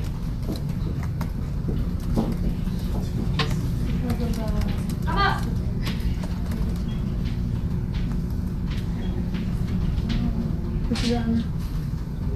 Who's coming up? You get some lifesavers. Come on. Come on. Don't be scared. All right, here she comes. She was late, but she's still going to give it a try. All right. So what did I just drop there? What is that weird cloud-like thing? Isn't it arterial? Or What? It's a tuft of capillary. yeah. What is it? Heated? Yeah. Okay. For bonus capsule, right? For bone hair.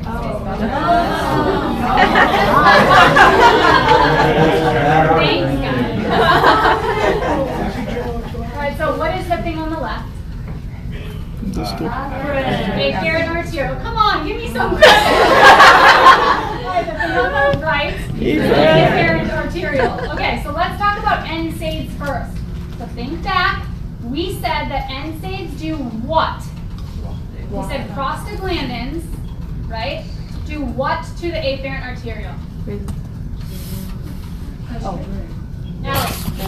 Vasodilate. Okay, so right up there, NSAIDs, vasodilate.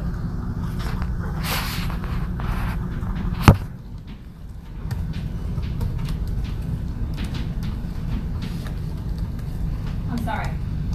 Hold on. I just totally confused you guys. So I said prostaglandins, not NSAIDs. What do prostaglandins do? Prostaglandins vasodilate. Prostaglandins vasodilate the afferent arterial. Okay. So thinking back to that chart that I gave you, right? Prostaglandins vasodilate the afferent arterial. NSAIDs vasoconstrict the afferent arterial. Okay. Efferent arterial. Now we said why in combination do ACE inhibitors and NSAIDs cause the problem? Let's think about ACE. ACE is what? Angiotensin converting enzyme. Angiotensin converting enzyme converts 1, 2, 2. Okay, so what does that do to the efferent arterial? Vasoconstrict. Okay, so right up there, ACE, vasoconstrict, efferent arterial. Okay. Now, if we give an ACE inhibitor, what do we do to the efferent arterial? Vasodilate it. So make that nice and vasodilated. So change my picture to make that really vasodilated. Okay. Now, if we give an NSAID, we said that inhibits prostaglandins. So we do what to the afferent arterial? We vasoconstrict. So vasoconstrict that afferent arterial. So if we decrease the blood supply into the kidney, but we let it out really fast because we vasodilated the efferent arterial, what happens to our Bowman's capsule or our little glomerulus? It becomes really sad. Did you guys get this? Sorry for that, I confused you. But yes, do you understand? If we block the prostaglandin's ability to vasodilate the afferent arterial, or we block ACE's ability to vasoconstrict the efferent arterial, we don't let blood in, we let a lot of blood out. Okay, so that poor little arteriolar, little capillary bed in there is sad and ischemic and dies. So what does that tell you not to do? Don't give them together, ever, ever, ever, ever, ever. Okay? Because you'll kill somebody's kidneys. Okay, thank you. All right. So this is basically this exact thing. Don't worry, I'm going to give you this. So you're going to have this hearing. Oh, please, like don't. Oh, okay. Sorry. I like pictures. Totally saved it. But I'm going to give you this. This is a really nice way of showing what actually happens here. Okay. So you can actually see that. So basically, what happens is the blood pressure inside the glomerulus drops. Okay, and the glomerulus is not getting enough blood. You look confused.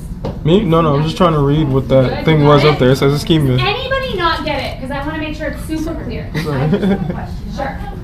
How come it doesn't act the same on both? Well, it's 2 different drugs. They both have a different effect on each arterial. Okay. All right.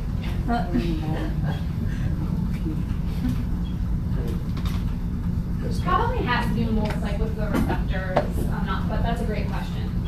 Of like why it doesn't act the same on both vessels.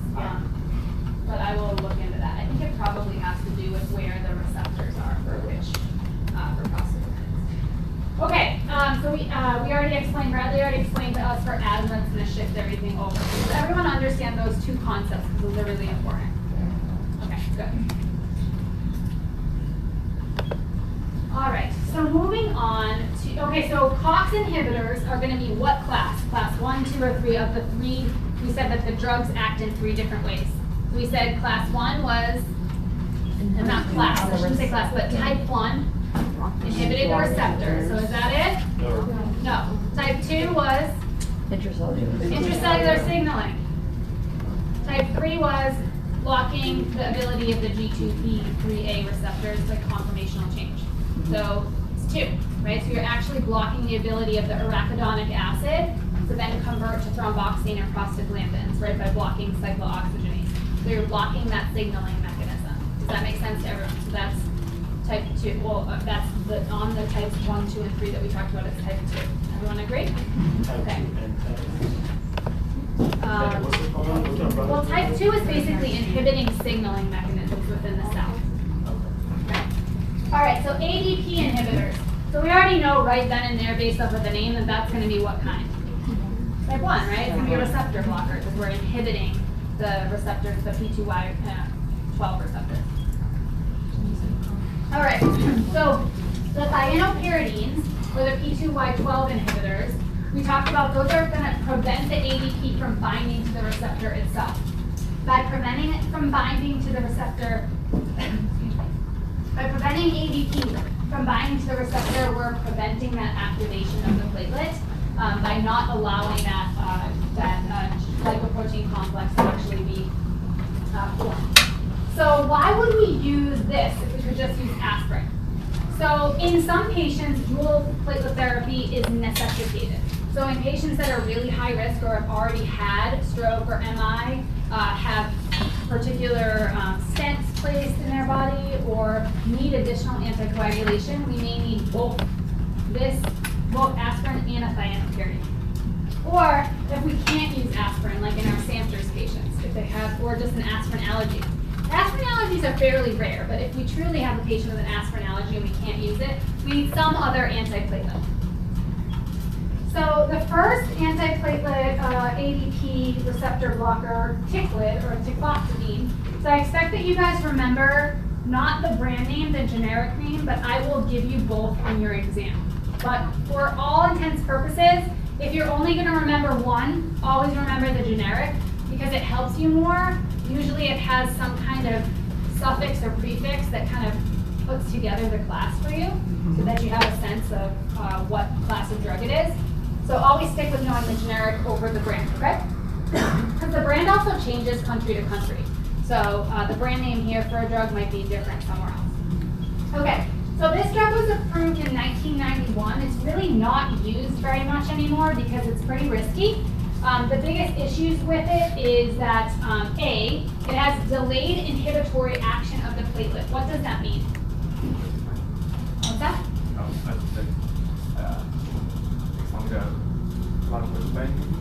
So that could be the reason, right? The volume of distribution of the drug. But what does it mean by saying that? It takes a while. Right, so even though it's in the system, right, even though it's detectable in the system, it actually doesn't fully have its effect for 5 to 6 days.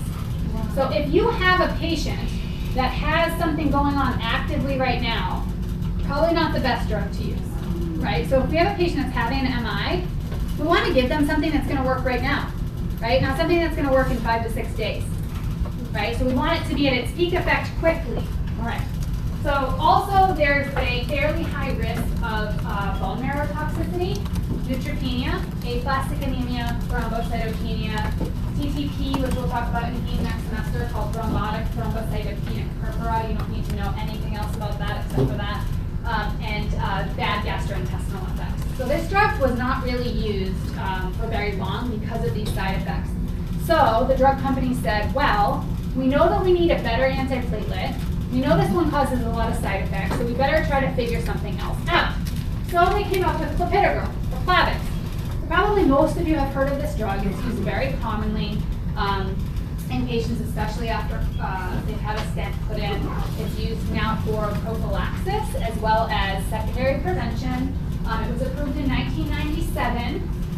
It initially was approved just for secondary prophylaxis in patients with arterial disease, but now it's used for primary prevention as well. So there's two major studies that looked at this drug, and they looked at, is it more effective than aspirin? And the answer was yes, in preventing patients from developing stroke or MI in patients that had known risk factors, so known atherosclerosis, or that were considered to be high risk? And the answer was yes, it did. It decreased the risk of events in those patients significantly. They were randomized to oral clopidogrel at 75 milligrams or aspirin at 325. Treatment periods were for 1 to 3 years, and the primary outcome was measured in MI, ischemic stroke, and vascular death. Event rates were 5.32 versus 5.38 in clopidogrel versus aspirin therapy. And so the clopidogrel therapy resulted in a reduced relative risk reduction of 8.7%. So that was the Capri trial. So that's really what got Plavix on the map to say it's better than aspirin. So then later we said, well, what about adding Plavix and aspirin together? Is that better than just Plavix alone? And the answer was, yeah, it was. So that was a CURE study. The problem was, though, what do you surmise happened? Major bleeding, right?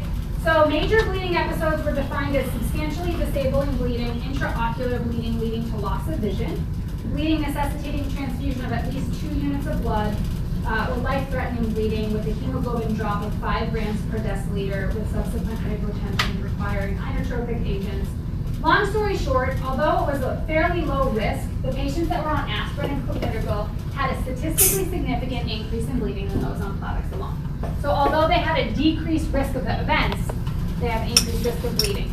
So what's the take home on that? Risk management, but also patient education, right? So we can control bleeding in a lot of patients. Now, bleeding can be life-threatening as well, right? So things like an intracerebral hemorrhage, bleeding with loss of vision, obviously those are catastrophic bleeding episodes. There's always that risk of, okay, can we control bleeding versus what are the outcomes of potentially a large MI or ischemic stroke.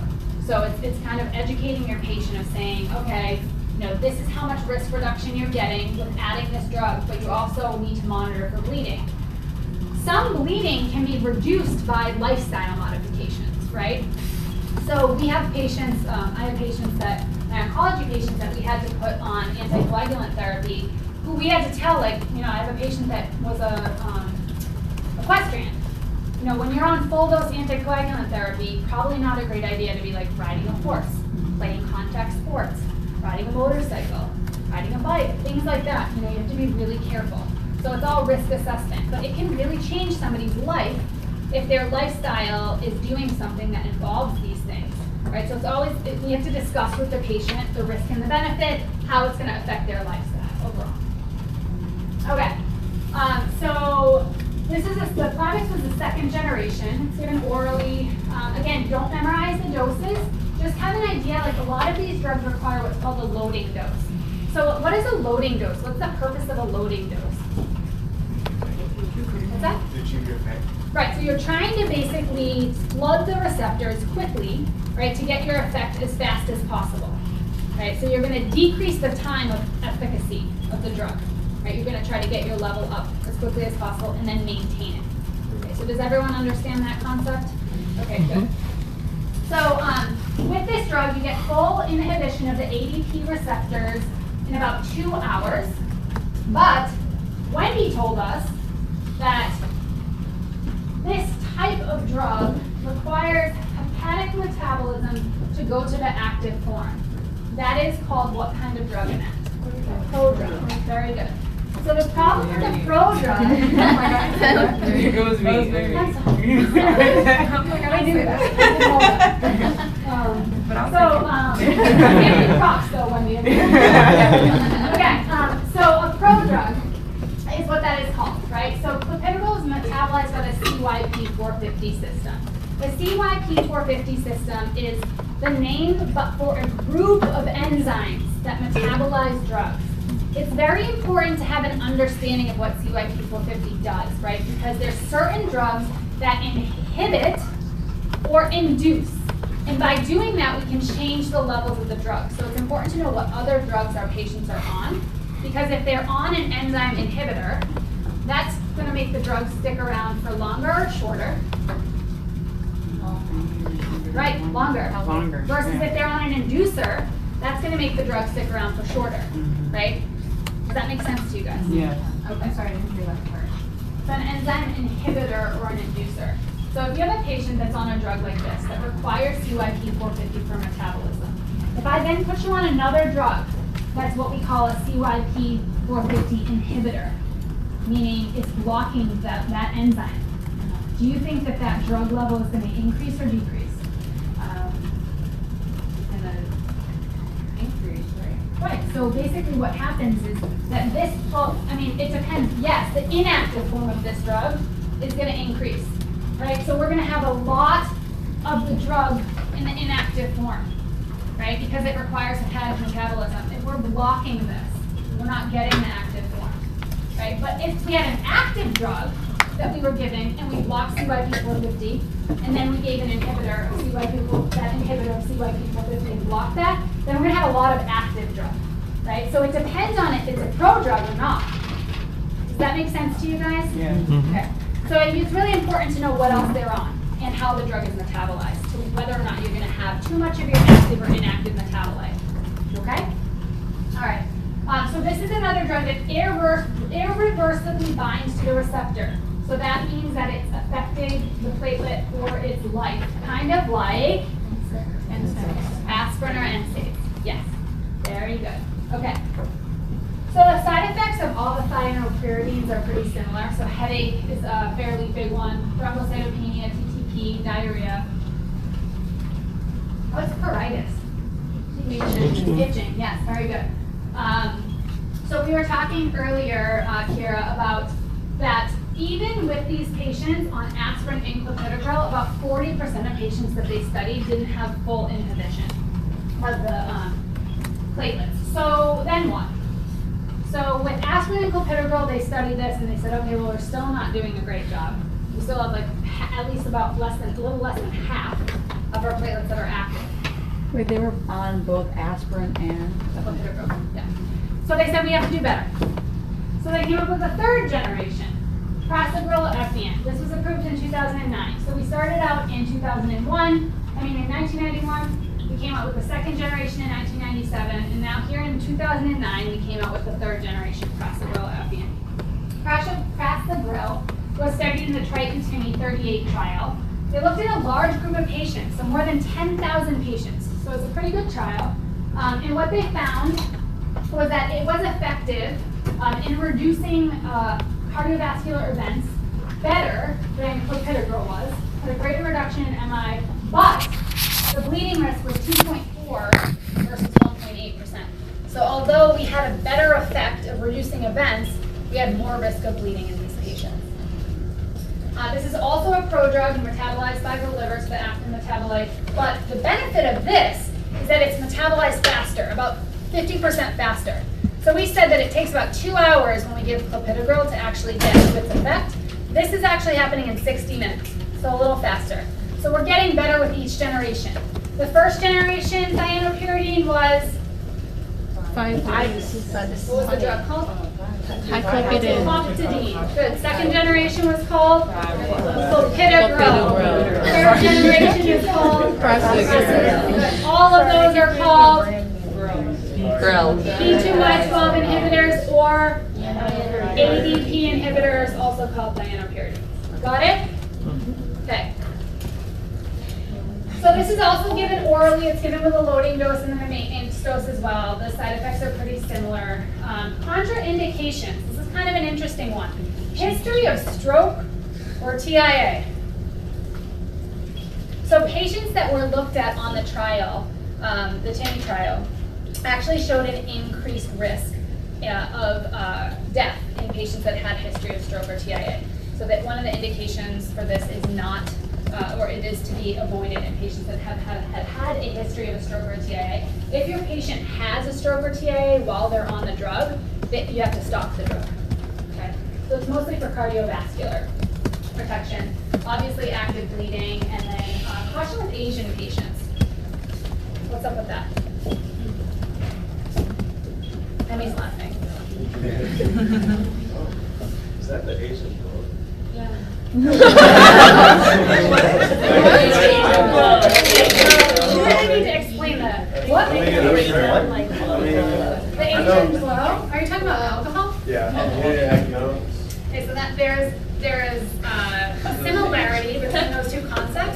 they are different, but they have to do with genetic allele differentiations, okay? So does anybody know why we're picking on the Asian people? Any guesses? All right, well, let's think about this. We said this drug is metabolized by the liver. We said it's a prodrug. It's metabolized by what system? CYP450. Okay, so this is not the only drug that we need to be mindful about particular populations. And Asian patients or people tend to have different genetic alleles of the CYP450 system and lack certain CYP450 enzymes. And so they can have reduced function of the CYP450 system. So if you're a poor metabolism to this drug, because you don't have the appropriate allele that encodes for the CYP450 enzyme that you need to metabolize it, what would happen to this drug?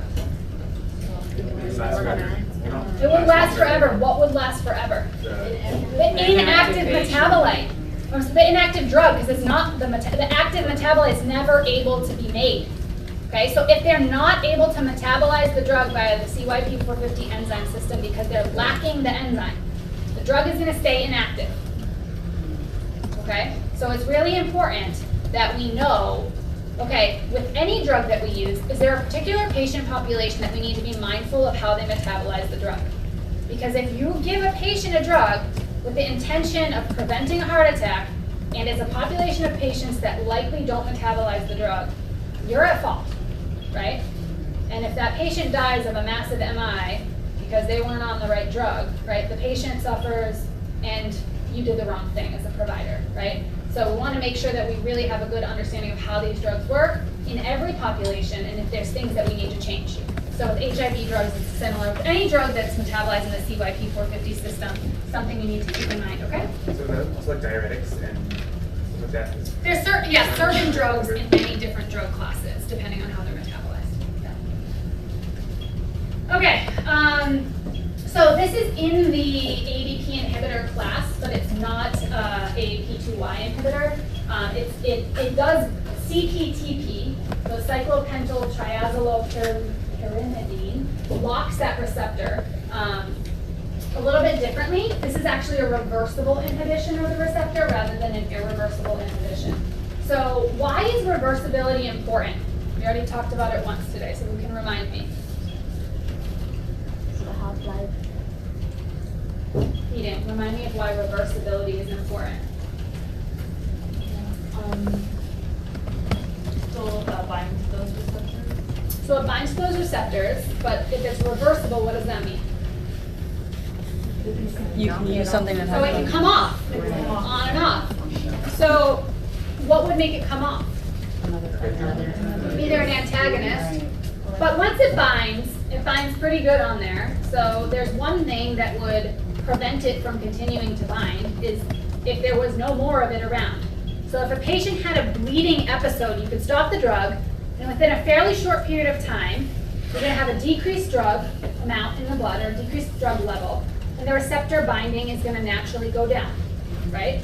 So that's a really big safety mechanism for if a patient bleeds. Now, if we give a drug that's irreversibly bound and there's no antidote for it to kick it off the receptor, we're screwed, right? Because if the patient bleeds, there's nothing that we can really do. Okay? So that's a benefit. And then it says that it does not require hepatic metabolism for its activity. Why is that important? For patients with liver problems. Right, it's active already, right? It doesn't require that extra step. It doesn't require the liver's working well. It doesn't require the CYP450 system, right? You can put it in the body, it's bioavailable, it works, okay? So that's a couple benefits of this drug. So because of that, it provides earlier onset of action. It also provides more consistent platelet inhibition. Indications are ACS. What is ACS? Acute coronary syndrome. What does that mean? Angina. Angina. So it means unstable angina. So what is angina? So angina is not chest pain.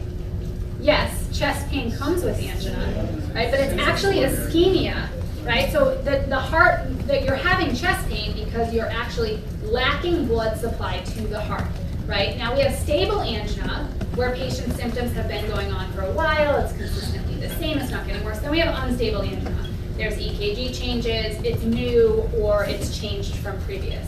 Okay, so that's one. What else?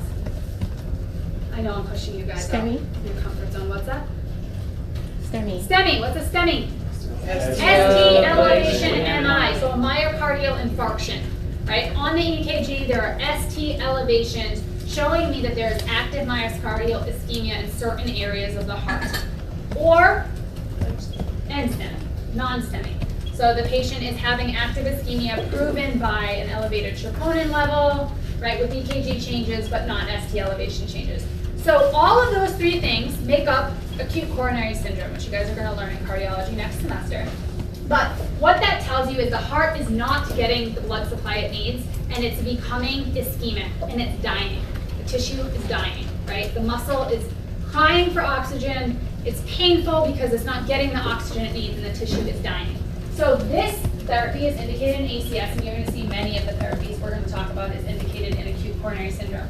So this therapy is generally given while the patient is in the hospital, right? And then you can either continue it or not. It's given orally. The loading dose is 180. Maintenance dose is 90 milligrams twice daily. And studies do show higher risk of bleeding than clopidogrel. This is just a nice little chart that I included. Can't remember if I included that in your slides or not, but you'll get it in here. It's just comparing the drugs from each other and what they're actually used for, what the dosages are. Again, don't focus on this, but I do want you guys to have an idea of what the difference is. Definitely know the class of the drug, know how it works, what's the mechanism of action, but then don't worry so much about like bioavailability and half-life and stuff. I just want you guys to have an idea. This is like a great chart in my opinion of looking at, okay, what's the drug, what's it for, what's the class, what's the mechanism. You guys should be making charts like this for yourself in your other classes as well. So all of these drugs, holding for surgery, so is about 5 to 7 days. And that's important to know because we need to make sure we're planning ahead in patients that are on these therapies. Okay? All right, the last drug that we're going to talk about in this class is an ATP analog. So remember, we said ATP is a antagonist to the P2Y1 receptor. So if it blocks it, it doesn't allow that conformational change to happen with the G2P3A receptor, right? So it doesn't allow the activation of the platelet. So canaglor or Kenagrel was approved in 2015. It's the only injectable form. Okay, so all the other ones we've talked about so far have been oral. It's only administered during PCI. What is PCI? Percutaneous intervention. Percutaneous Intervention. coronary intervention. They go to the cath lab and they either put a balloon in and blow the vessel up with an angioplasty, or they do that and then they put a stent in. Okay, so that's percutaneous coronary intervention. All right. So when a patient is in the lab getting this intervention, if they go in, first part of it is diagnostic. They put a catheter into the femoral vein. They actually go up with a catheter into the heart. Then they go in through the coronary sinus with a little tiny catheter, and they inject contrast dye into the coronary arteries. They then take pictures to see where is there stenosis. If there's a stenosis of greater than 60% in any of the vessels, and the patient is having an acute coronary event, right, or is having unstable angina, then they need to open that vessel to restore blood supply. If there's many vessels that are involved and have greater than 60% stenosis, then they need a CABG. But if there's just one, maybe two, they can actually go in and put a stent in or angioplasty the vessel to open it, okay? But after they do that, they put a stent in, where they angioplasty the vessel, what do you think that the body wants to do to that thing? The platelets want to come running. They want to clot all over that stent. Or like when you stretch the vessel, that causes change in the endothelium, and the platelets want to rush there. And then you can get stent occlusion, right? And so people die My grandmother's boyfriend died 24 hours after an LAV stent from stent occlusion. Just was about to go home and literally dropped it. That was it. There was nothing they could do. So antiplatelet therapy is very, very important in the setting of PCI. Okay.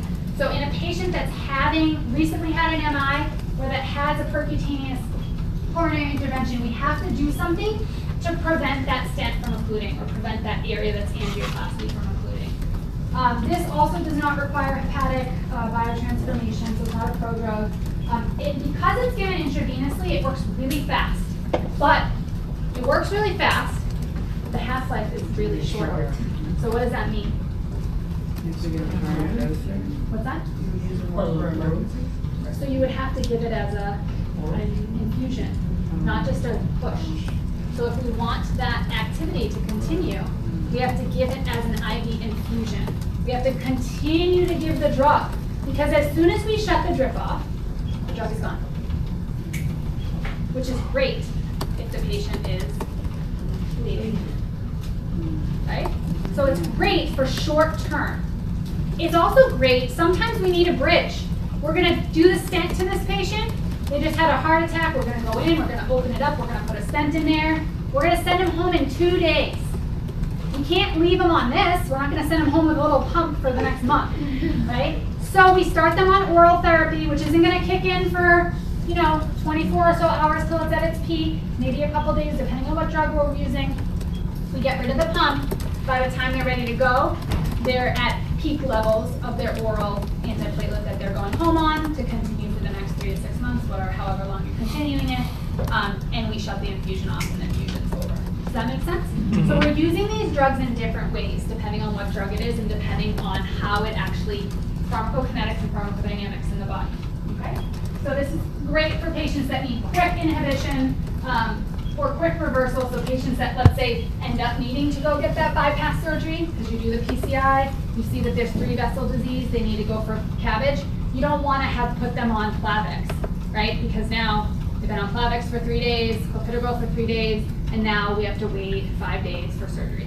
Yes? So is that why, I forget, I know there's like mechanical stents and like bovine stents. Those are valves. Valves, Totally yeah, different. But is that why, I forget which one, but. Mechanical valves, you have to be on anticoagulation. Forever. Yeah, right. Because the bovine valve is more similar to a human tissue versus a mechanical valve where it's metal. It's much more higher risk of a clot forming. Yeah, but 2 different procedures. So we're talking about now, what I think that you're maybe thinking of is bare metal stents versus drug-eluting stents. So back in the day, they used to just have bare metal stents, what they would put in, and the risk of thrombosis of those stents after placement was much higher. Then they developed in like the probably like 2005, drug-eluting stents, which are coated in antiplatelet drugs, which last for about 30 days to 6 months, depending on which drug-eluting stent, to try to decrease the risk of acute stent thrombosis after the procedure. All right, so of course there's side effects with every drug. For this one, renal insufficiency and bleeding. All right, let's take a quick break because I'm starting to already lose my voice. And I'm going to fill my water up. That are up or down regulated. Platelet receptors, I don't think are one of those things. I think that there's like a number, look up the number of platelet, and that's a stable amount. Like that's it. But I'm going to double check on that. But the other question that she asked that I thought was a great question. That was a great question. So remember, not all of these are antagonists. So some of these, right, not all of the drugs that are binding are actually antagonists. Some of them are, some of them are inhibiting, some of them are agonists, some of them are agonists, some of them are antagonists. But with that being said, one of the questions that I think clinically is really relevant is she said, well, you have a drug that's irreversibly bound to a receptor for the life of the platelet. What if somebody needs emergency surgery? Yeah. So if I transfuse packed red blood cells, am I doing anything to the platelet? No, but if they bleed, I should have packed red blood cells ready, right, for them. So you can make sure that you put extra blood on hold going to the OR. Okay, what else? Fresh frozen plasma? Okay, so fresh frozen plasma is going to give me what? Clotting factors. Clotting factors. Okay, so if I already have enough clotting factors and I'm not on a drug that's inhibiting my clotting factors, like an anticoagulant, that may or may not help me, right? Sometimes we do it as a last-ditch effort, but I could give platelets, right? Now, if the drug is still at peak levels in the system, what's going to happen to the platelets that I transfuse? It's gonna munch it up. They're going to munch it up, right? The same thing's going to happen to them. Maybe some of them will be able to get to the site before being inhibited, right? So you kind of have, it's kind of like you do the surgery because it's an emergency and you deal with the complications as they arise, right? But giving, basically if someone's bleeding, giving them blood, you can give platelets, but again, whether or not depends on what drug they're on and how much of that drug is still hanging around the system. FMP or fresh frozen plasma sometimes we'll give just as kind of a last-ditch effort, even if we don't think it's a problem with the coagulation factors, just to try to give the patient a boost as to prevent them from dying from bleeding to death, right? But I mean, I've done procedures on patients that have INRs that are in the 12s. You reverse it as best you can, and then you go to the OR with blood and whatever you need. Okay, it's a great question. All right. So glycoprotein 2B3A antagonists. So remember, that is the most abundant platelet receptor. So looking at the P2Y, just to give you kind of an idea, the P2Y, P2Y1 and P2Y12 receptors, they're probably at about 1/10 of as many of those receptors as there are of the G2B3As. Right? So there's like 50,000 G2B3A receptors on each platelet. One platelet. That's a lot, right? 50,000 receptors. 25 to 50,000 receptors. Okay. So remember what these guys do, right? So the receptors are these blue guys here. Remember that they have to undergo that conformational change, that the P2Y12 helps along with that. The conformational change allows the fibrinogen and the bond membrane factor to bind, which then allows the platelets to connect, like Ashton and I were connected, hand to hand with the fibrinogen in between. All right. So the glycoprotein 2B3A, another name for those receptors is the integrin receptor. Okay. So we're talking about blockers of that, or antagonists. So those are going to inhibit the process of that fibrinogen from binding those two platelets together. All of these drugs are given intravenously. So that's the difference, right? Because the drugs that we were just talking about, only one of them was given intravenously, and which one was that? Kingrel. Canaglin. Yep. Good. So these are all given IV, and the side effects, of course, number one side effect, just like all of these guys, is bleeding. Drug-induced thrombocytopenia. So that's a really interesting side effect of drugs.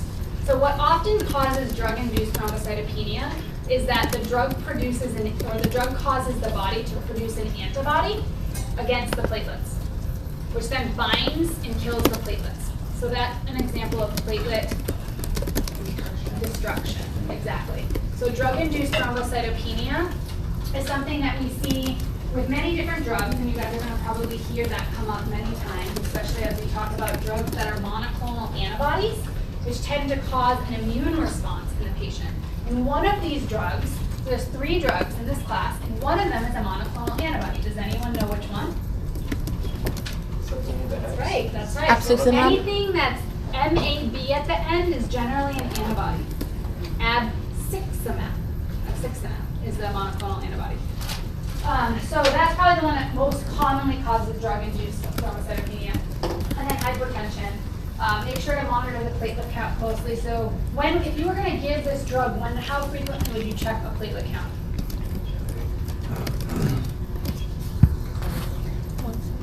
Are you ready?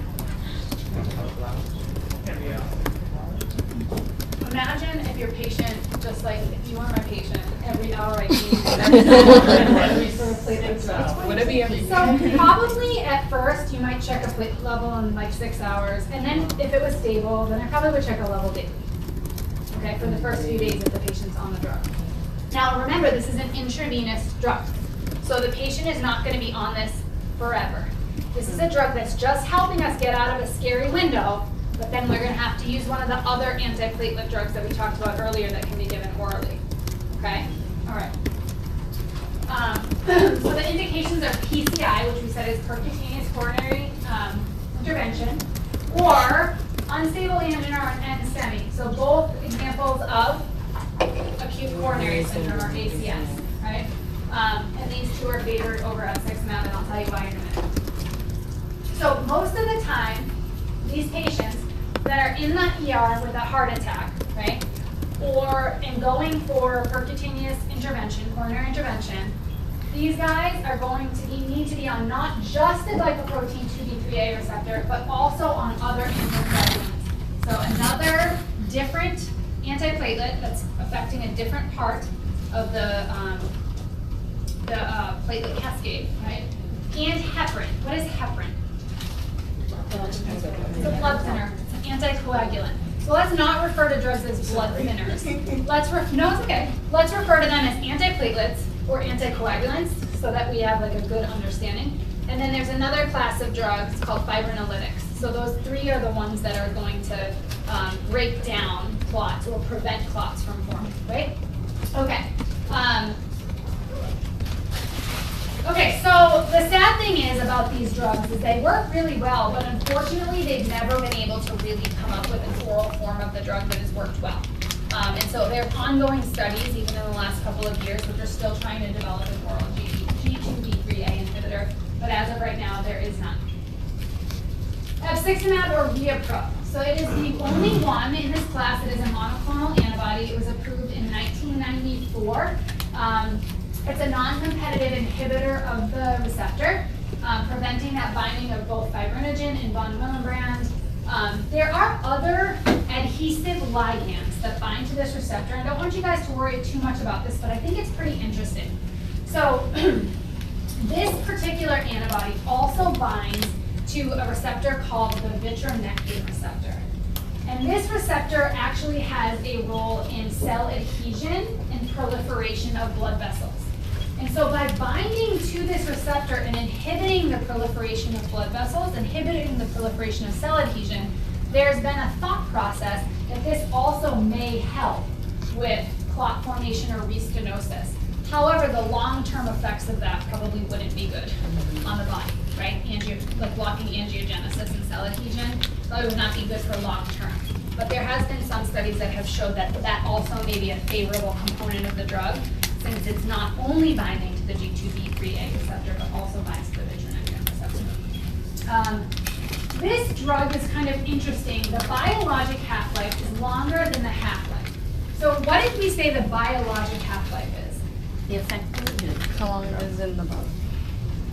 But so how long the drug is actually acting in the system versus how long the drug is In the system. able to be detected in the system, right? Like pharmacokinetically. Okay, so in this drug, at the termination of the infusion period, the free plasma concentration falls rapidly in the first 6 hours, but then declines at an extremely slow rate, and the drug is present in the body for up to 10 days after infusion, even though the half-life of the drug is fairly short. So there is still platelet inhibition even up to 10 days after. So important to know. A little bit different than this one, so tirofiban or aggrostat. So this is a synthetic non-peptide, not an antibody. It's a competitive, unlike the other one that's a non-competitive inhibitor. And these guys work pretty fast. So about within 10 minutes, you have almost full platelet aggregation, and it can be reversed within 4 to 8 hours. So the F6-mab, although you can shut it off, right, and the drug drops out of the system quickly, but then there's some drug that stays in the system for many days. So in a patient that has high bleeding risk or needs surgery, it wouldn't be a great option. This would be a better option, right? Does that make sense to everybody? All right, so renal and hepatic elimination, which means that many drugs that are renally or hepatically eliminated need to be dose adjusted, especially for renal disease. So based off of the creatinine clearance, we oftentimes will dose adjust the drug. So if someone's creatinine clearance is low, should we increase or decrease the dose of the drug? Decrease. Good. So you can get the same dose effect, right, or the same level of the drug for a longer period of time if the excretion is less, right? Because it's not coming in and leaving. right? So that the drug is going to accumulate in the body and be slower to leave. So we don't need as much of it to have the same desired effect. Everyone's clear? Okay. Lastly, Antiplatelet, I have trouble saying that, or Antiplatelet, was approved in May of 1998. Unlike the previous drug, it's a cyclic peptide, not a synthetic peptide. It was derived, I thought this was interesting, from a southeastern pygmy rattlesnake, which is this guy down here. It is also renally eliminated, so needs to be dose adjusted.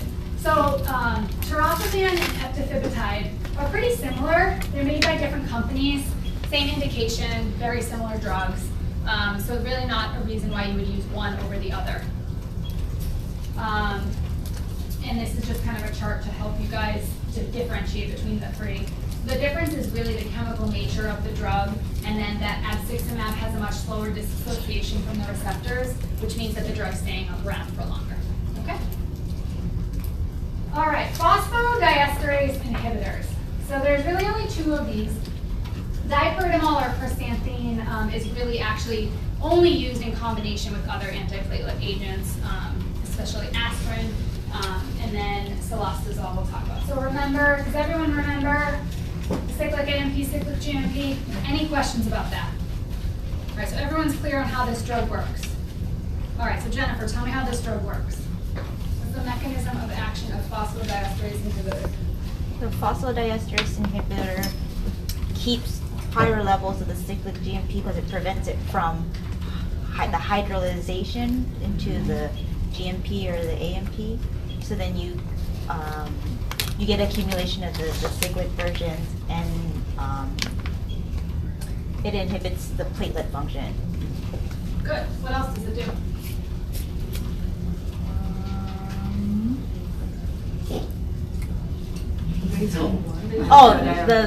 It vasodilates for erection.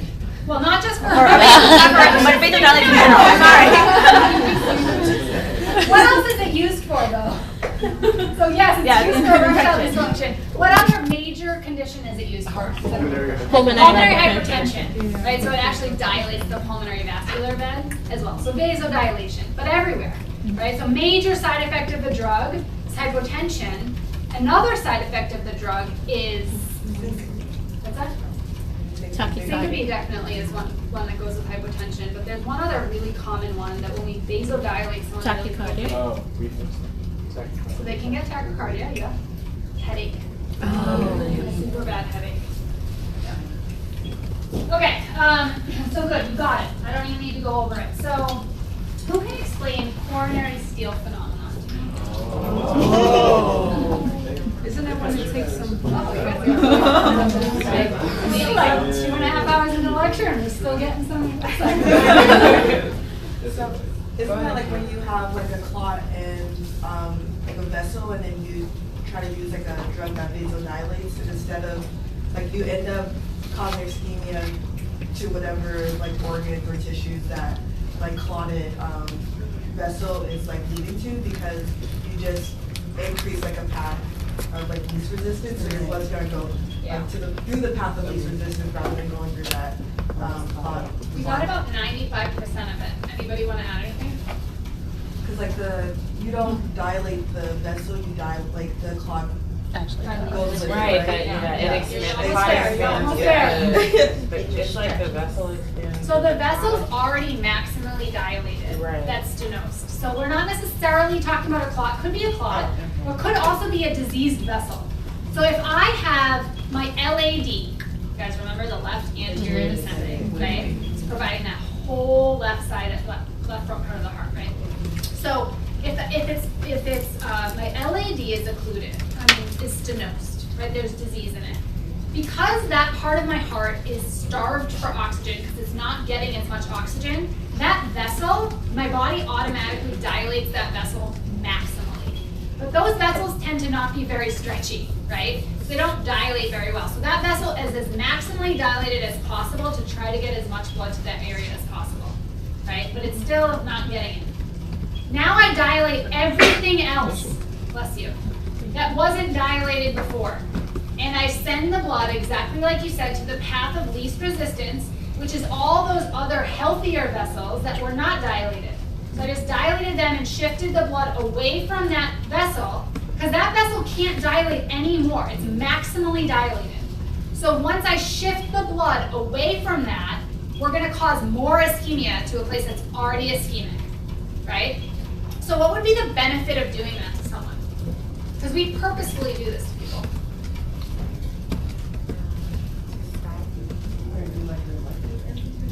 What's that?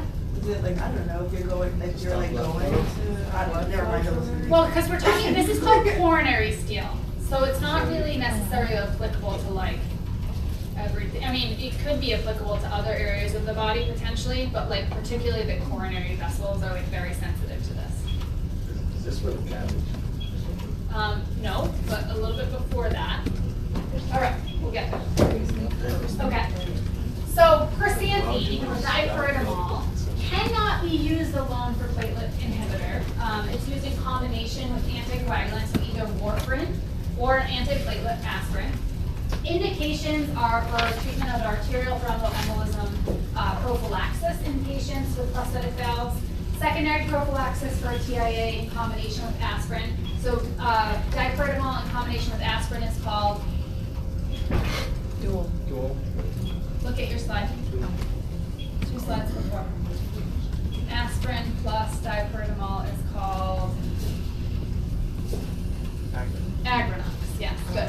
So using combination. Now, Agrinox, probably a lot of insurance companies say I don't want to pay for that, but they'll probably pay for dipyridamol, and you can get aspirin over the counter, so you can make your own Agrinox, right? Stress echocardiography. What the heck is that? You're doing your EKG, but you're like making a few stuff. Like, So you're not doing an EKG, right? So an EKG is an electrocardiogram, right? So we're actually doing an echocardiogram. Is this a stress test? Is this a stress test? Yes, so that's called a stress test, right? So we're actually giving this drug to cause cardiac coronary steel, to then document where is the lesion that the patient has stenosis. Okay, so we're using an echocardiogram to watch the heart wall motion as we basically purposefully cause coronary steel. And then see where is the patient having wall motion abnormalities when we take away the blood supply. Because when we take away the blood supply to areas of the heart's not going to work as well. And we can see that on an ultrasound, an echocardiogram. So we actually are monitoring with an ultrasound probe, looking at all the walls of the heart as we're doing this. Would you call it wall what? Wall motion abnormality. People call it WMA or WAMA, wall motion abnormality, if you ever see that. Okay, so that's one indication for this drug. You can see why it's not used alone for antiplatelet therapy because it's not super effective. It's given orally. The oral dosage is 400 milligrams a day. It is highly protein bound. Why is that important? Yeah, and like the volume of distribution, especially, so what protein do you think it's mostly bound to? Albumin. So what would affect the drug volume of distribution? It would be low. Yeah, so if the patient's really malnourished, right, so they're probably not going to have, the drug's going to be a lot more free than it is going to be bound, right? And so that may affect levels of the drug. It's metabolized by the liver. Side effects are headache, hypertension, and liver function abnormalities. So this is stress echocardiogram. So for some patients, how do we usually do a stress test? On the treadmill? Right, on a treadmill, right? And we hook them up to EKG leads and we can actually get a stress test that way. Some patients, though, can't do that, right? Some patients are too sick. Maybe they're wheelchair bound. They can't walk on the treadmill or run on the treadmill. Then we do a drug-induced stress test. And one of the options to do that with is chrysanthine. There's an antidote to chrysanthine. So you give it for the stress test. And then once the stress test is done, the patient has a killer headache, it is hypotense. You can actually give an antidote. Does anyone know what it is? What? What's an antidote? What does it mean? Counter effect of something?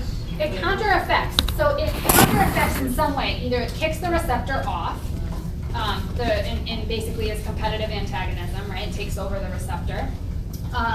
Or it has some other way of reversing the effect, and it depends on, different antidotes work different ways.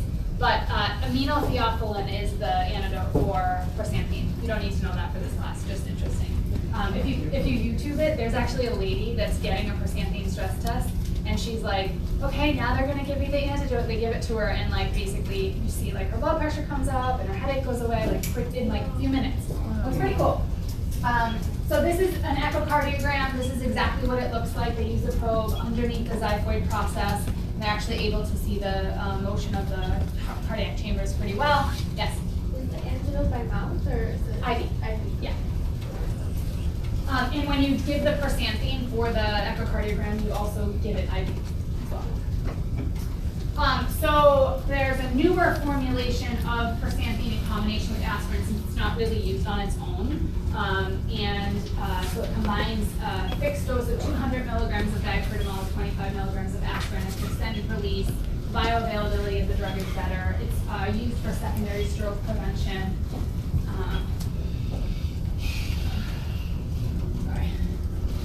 Okay, so there was a trial done that studied aspirin alone versus aspirin and dipyridamole together. Dipyridamole and aspirin together reduced each one of them in their isolation, dipyridamole, aspirin reduced the risk of stroke, but in combination reduced the risk of stroke by almost twice as much as either one of them given individually.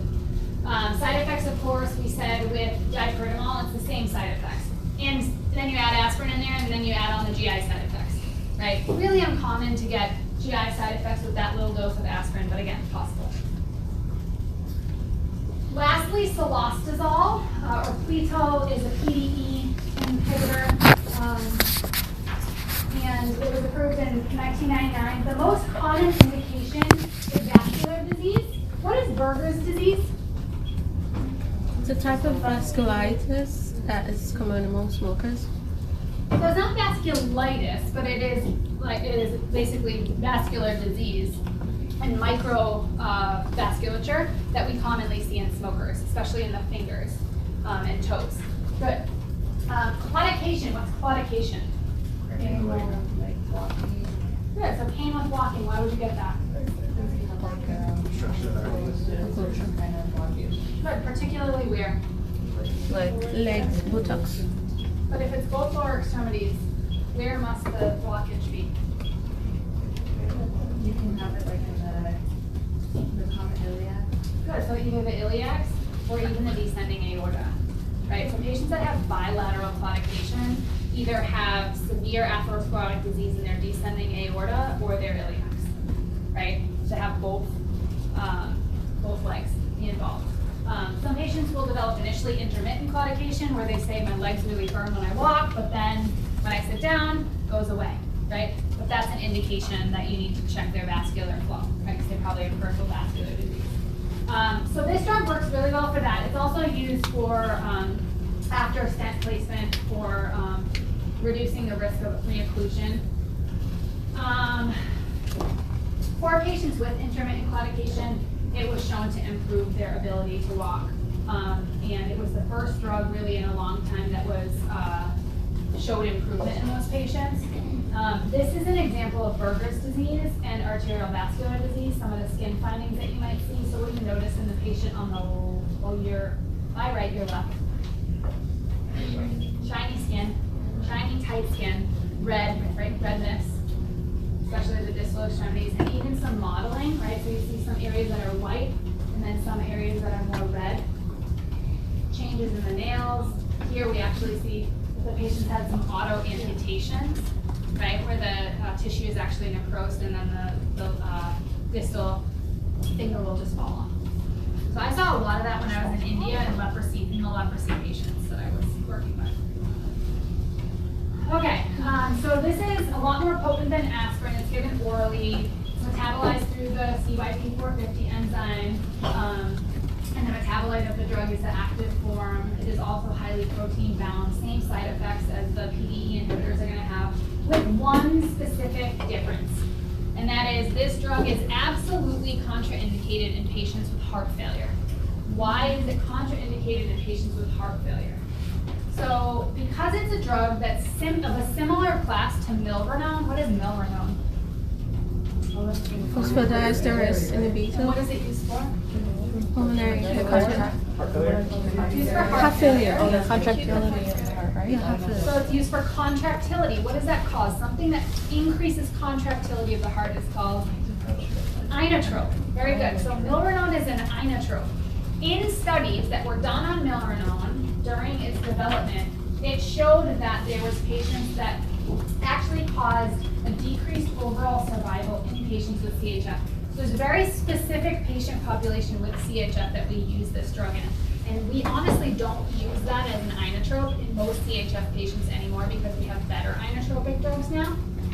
So because this drug is of a similar class, it is contraindicated for heart failure patients because there's a risk that there's potentially going to decrease overall survival and increase risk of heart failure in those patients.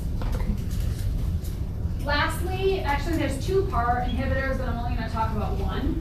I've actually never seen this used, but it's a fairly new drug. PAR is protease activating receptor. There's two of them, PAR1 and PAR4.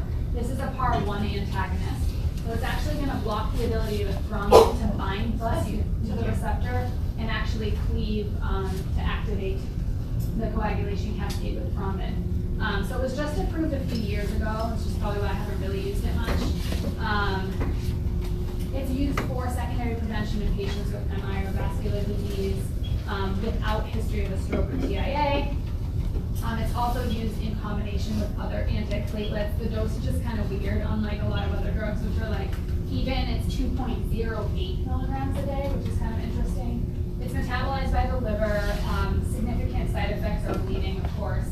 And patients with liver impairment cannot take the drug. Why do you think?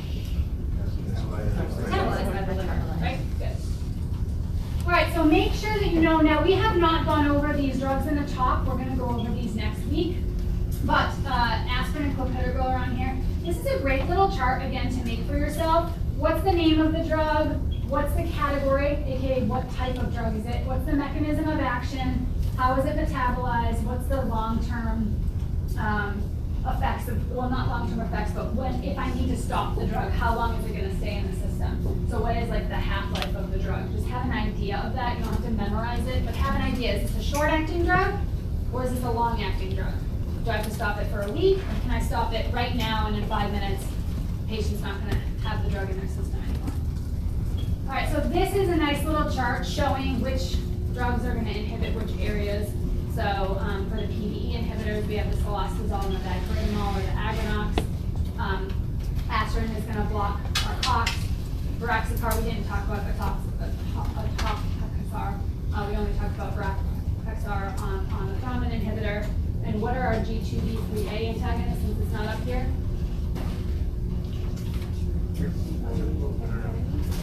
Abscessimab. Or what are the drugs? Abscessimab. Abscessimab? Abscessimab.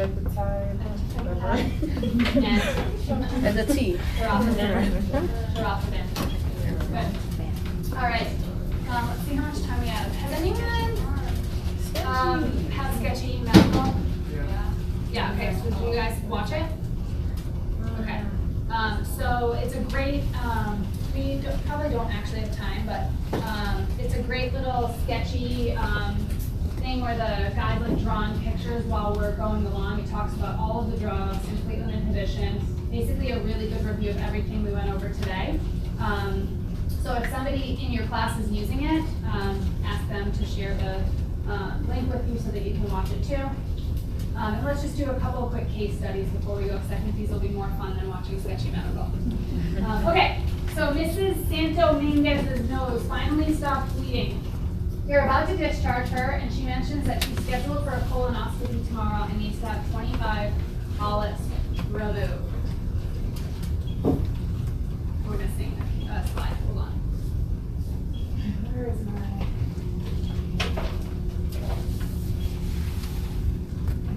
You guys know we don't have the first slide. We have the first slide. That's the one that says. I'm missing the first patient slide though. There's like a first part of the case that I'm missing.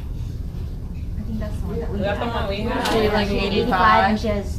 Yeah, can someone read taxes. that out to me?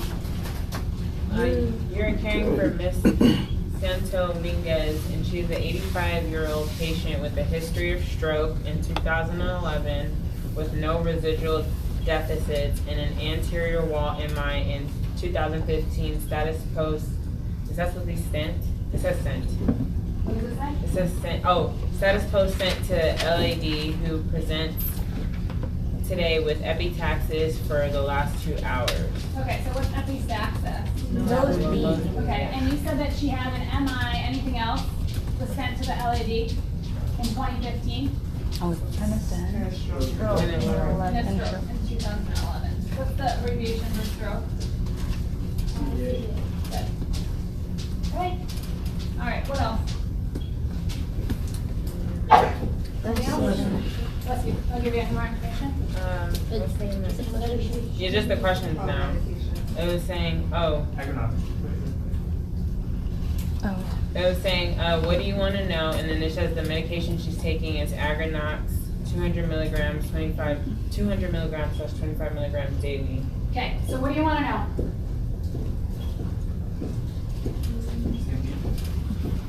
What do you want to know?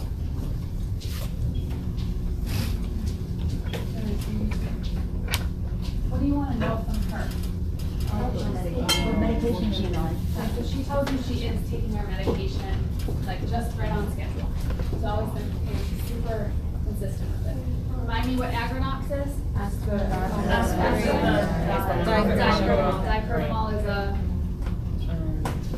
PD inhibitor. inhibitor. Ask her the last time she took it. Okay, good. So she took it this morning, and she's been having a nosebleed for the last 2 hours. Anything else you want to know? When she first started taking it. She's been taking it since she had her stroke in 2011.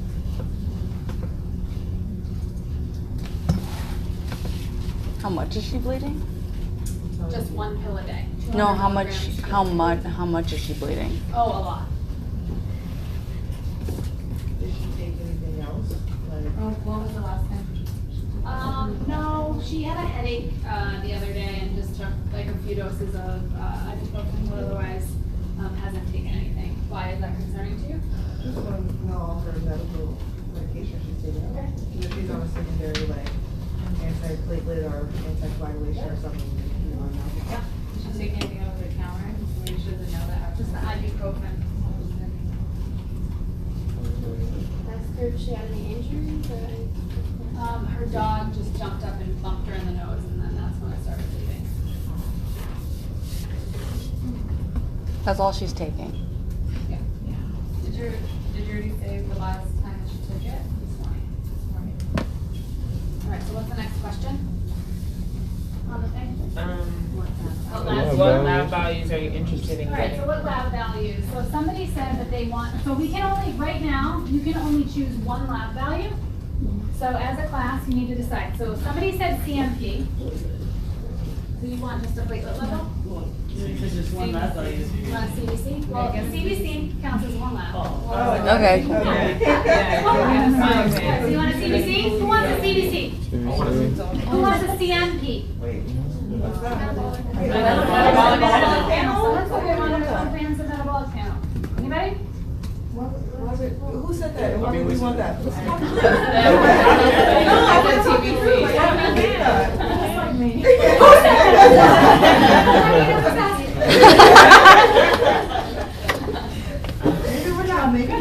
That's actually a great question, and you probably don't, and it actually might be important, you probably don't know why yet, but that's okay. So, all right, so we're gonna start out with the CBC. All right, so her CBC is normal. What do you expect her platelets to be if they're normal? 150. Yeah, so her platelets are 250,000. Her hemoglobin is, what's normal for a woman? 13. Yep, her hemoglobin is 13.8. White count, what's normal for a white count?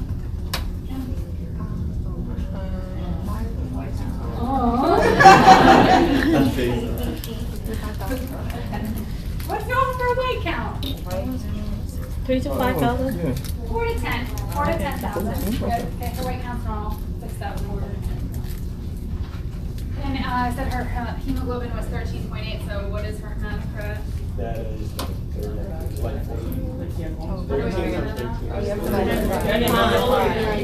$39. Multiply by 3. Okay, so what would that approximate? Okay, all right, good. I like it. All right. And what about a red cell count? A red cell? So you gotta divide by. That's like less than. You divide by 3. Good. Right. Good. Right. Okay, you guys got it. Okay. Right. So her nose finally stopped bleeding, and you're about to discharge her. She mentions that she's scheduled for a colonoscopy tomorrow and needs to have about 25 polyps removed. You know, no big deal. Just a little, you know. Oh, and by the way, what are your concerns? Bleeding. She's not bleeding. She's gonna good. bleed She's a not lot, bleeding. No, but bleeding during the procedure. Just the medication she's on. Because isn't it gonna take time for the medication Okay, so to you're like worried be about. off? Medication she's on. Okay, Yeah. what about it? Just can't aggravate the bleeding. I mean, it's combined. Two medications increase the risk of bleeding. Just Increase your. But she said she just took it this morning. It's gonna be gone by tomorrow. what's the half-life? What's the half-life? Tell me.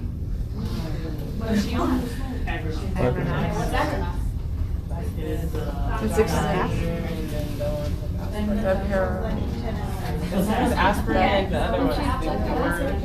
Dipyramidol. Yeah, aspirin is it's not reversible, so it's Oh. so it just stays. Okay, so the half-life is only, 2 to 20 hours. Doesn't matter. They need the But biological. the biologic half-life It stays. is It's how long? reversible until they.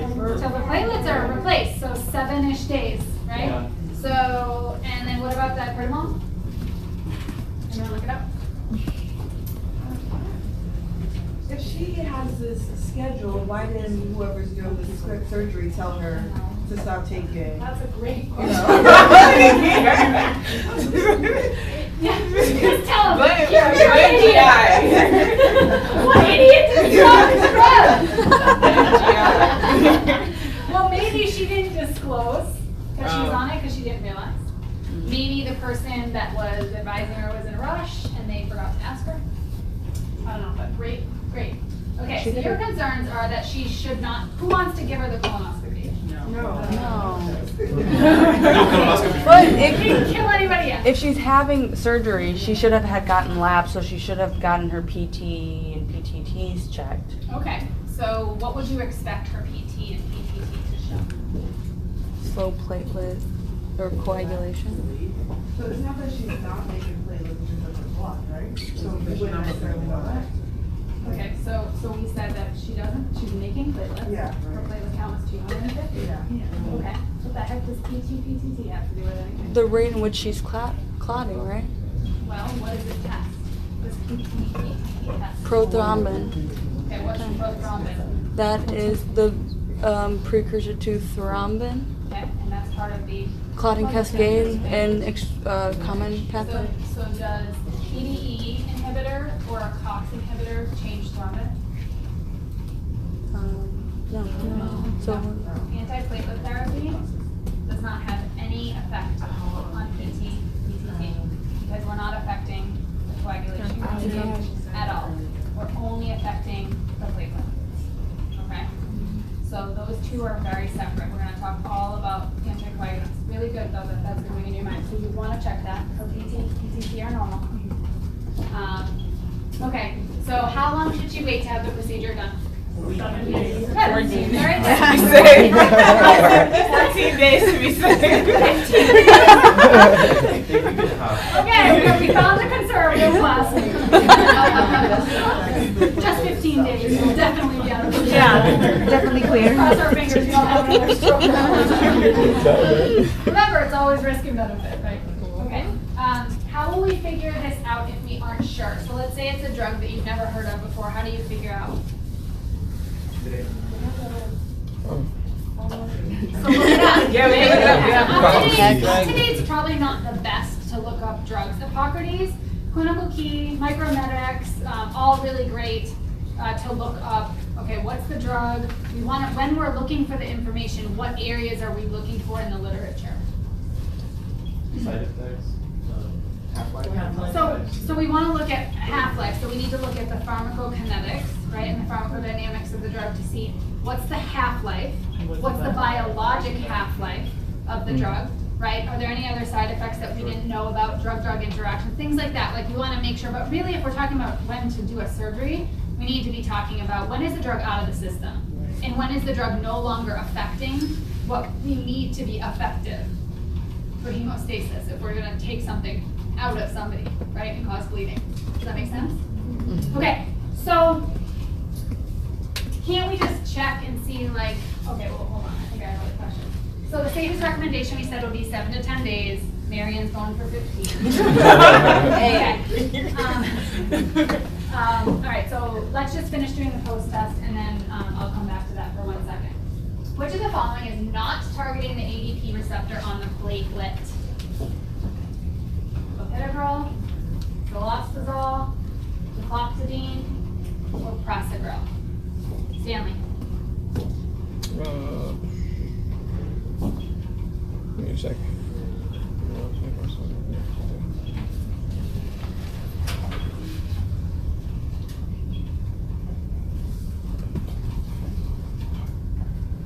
Help him out. Yeah, I think that. C.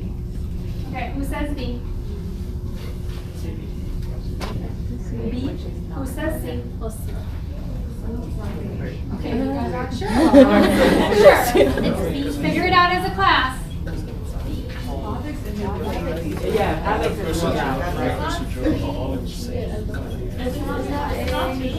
Wait, which one did you say? B is on one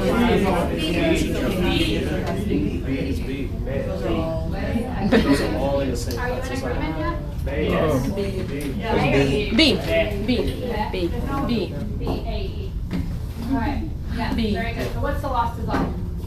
PDE3. One of the classes, I'm going to ask you on the test lots of times. I'm going to confuse you. I'm going to put all the drugs that are the same and then one that's different, so you got to know them, okay? So make your chart. Make sure you know what the mechanism of action, where's the drug acting, okay? Promise it's going to be on there. All right, true or false? The dose at which aspirin is administered for its antiplatelet activity is significantly lower than the dose needed for anti-inflammatory activity. Now,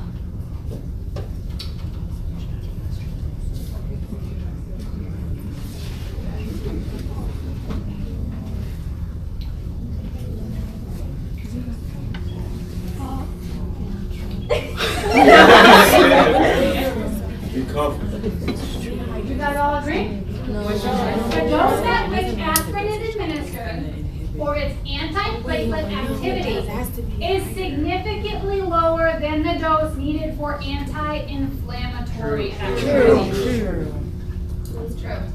So what are we affecting by looking for platelet inhibition? Which part of the cascade? COX-1. What are we inhibiting for inflammatory?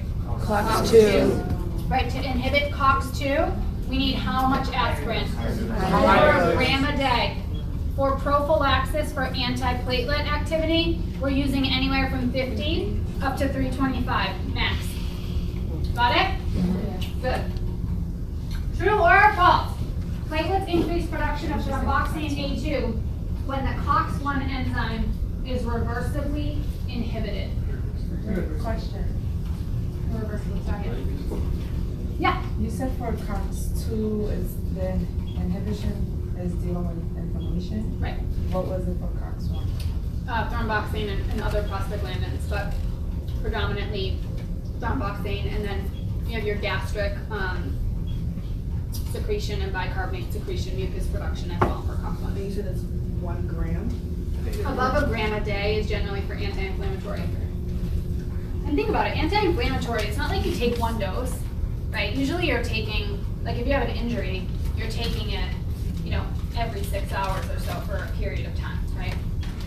Okay, so this question says, platelets increase production of thromboxane A2 when COX-1 enzyme is irreversibly inhibited.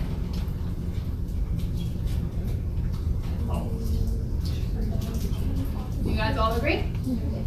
So what actually happens? So when COX-1 is inhibited, is it irreversibly inhibited? Yes.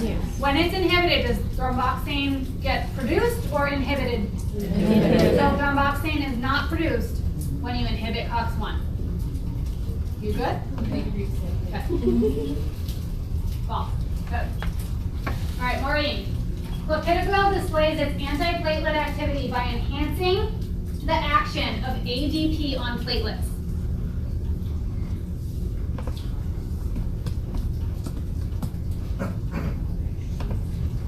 What does ADP do, Maureen? ADP In a normal body. In a normal body. It induces the platelet activation. How? It's a whole GMP. Wait, no. Am I confusing with PDE? I am confusing. Okay, so it's it attaches to the receptor. Which one? PY12. 2Y. Yep. Yes. Okay. Good, okay. So, if clopidogrel displays its antiplatelet activity by enhancing the action of ADP, then what would happen? Then you get more. More ADP would bind. When ADP binds to the receptor, the P2Y receptor, what happens? More platelet activation. Is that what we want? No. No. Good. False. True or false? Tia. Cilostazol is used to treat patients with acute myocardial infarctions. So what drug class is cilostazol? PDE inhibitor. Okay, so PDE inhibitors act how? What's the mechanism of action of a PDE inhibitor?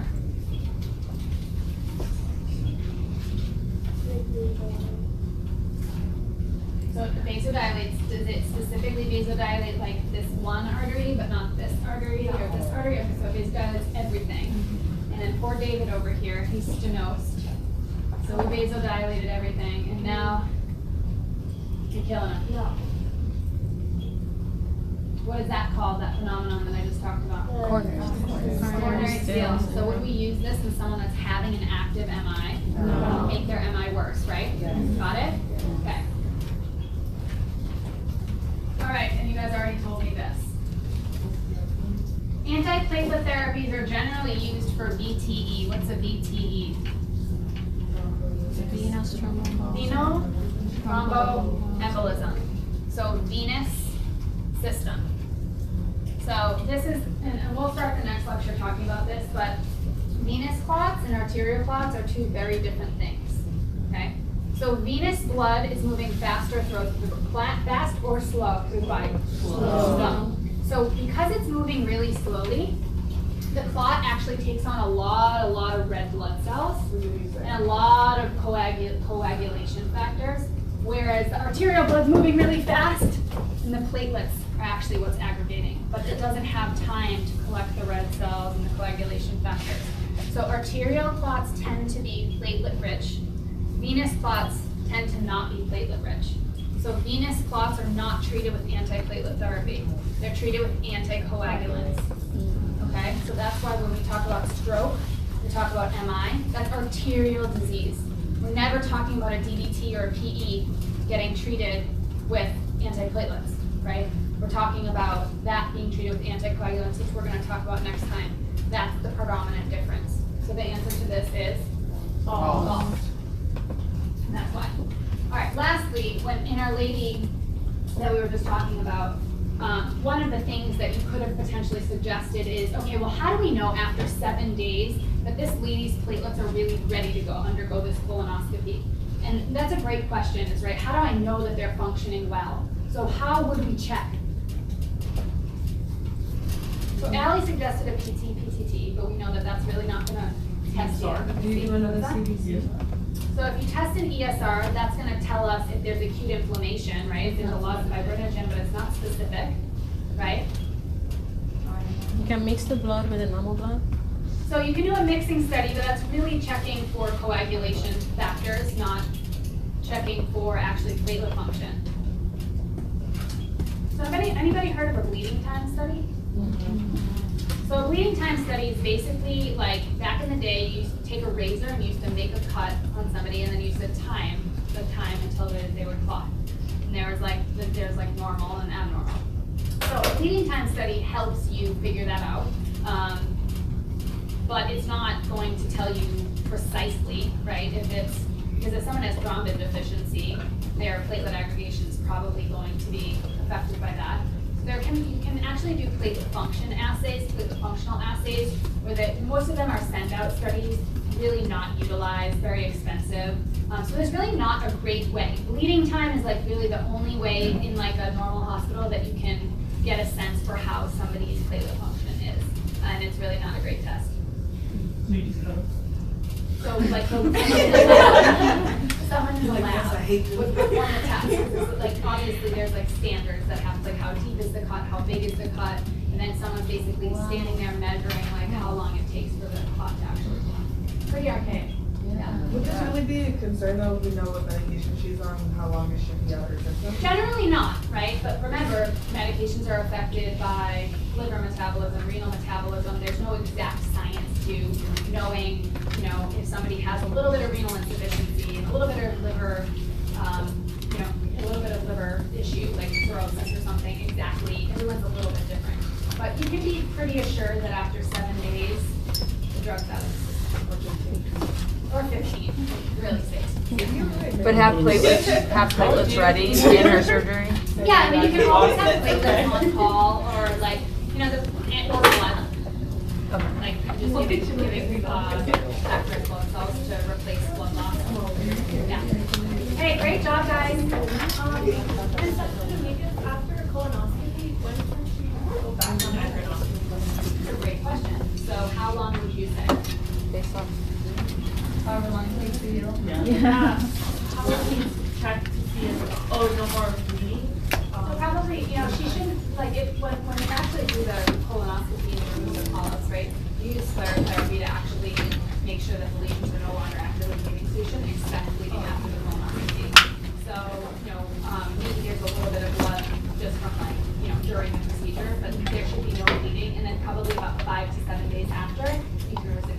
Good question. All right, make sure you look at the lecture for next week ahead of time, otherwise you're going to be lost. Okay?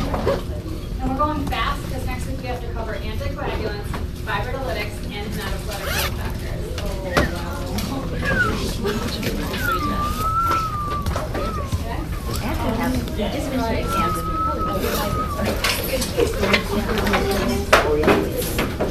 If you got a question right and you didn't get lifesavers, feel free to help yourself. The forwards are kind of Bushy, like those tacky. So yeah.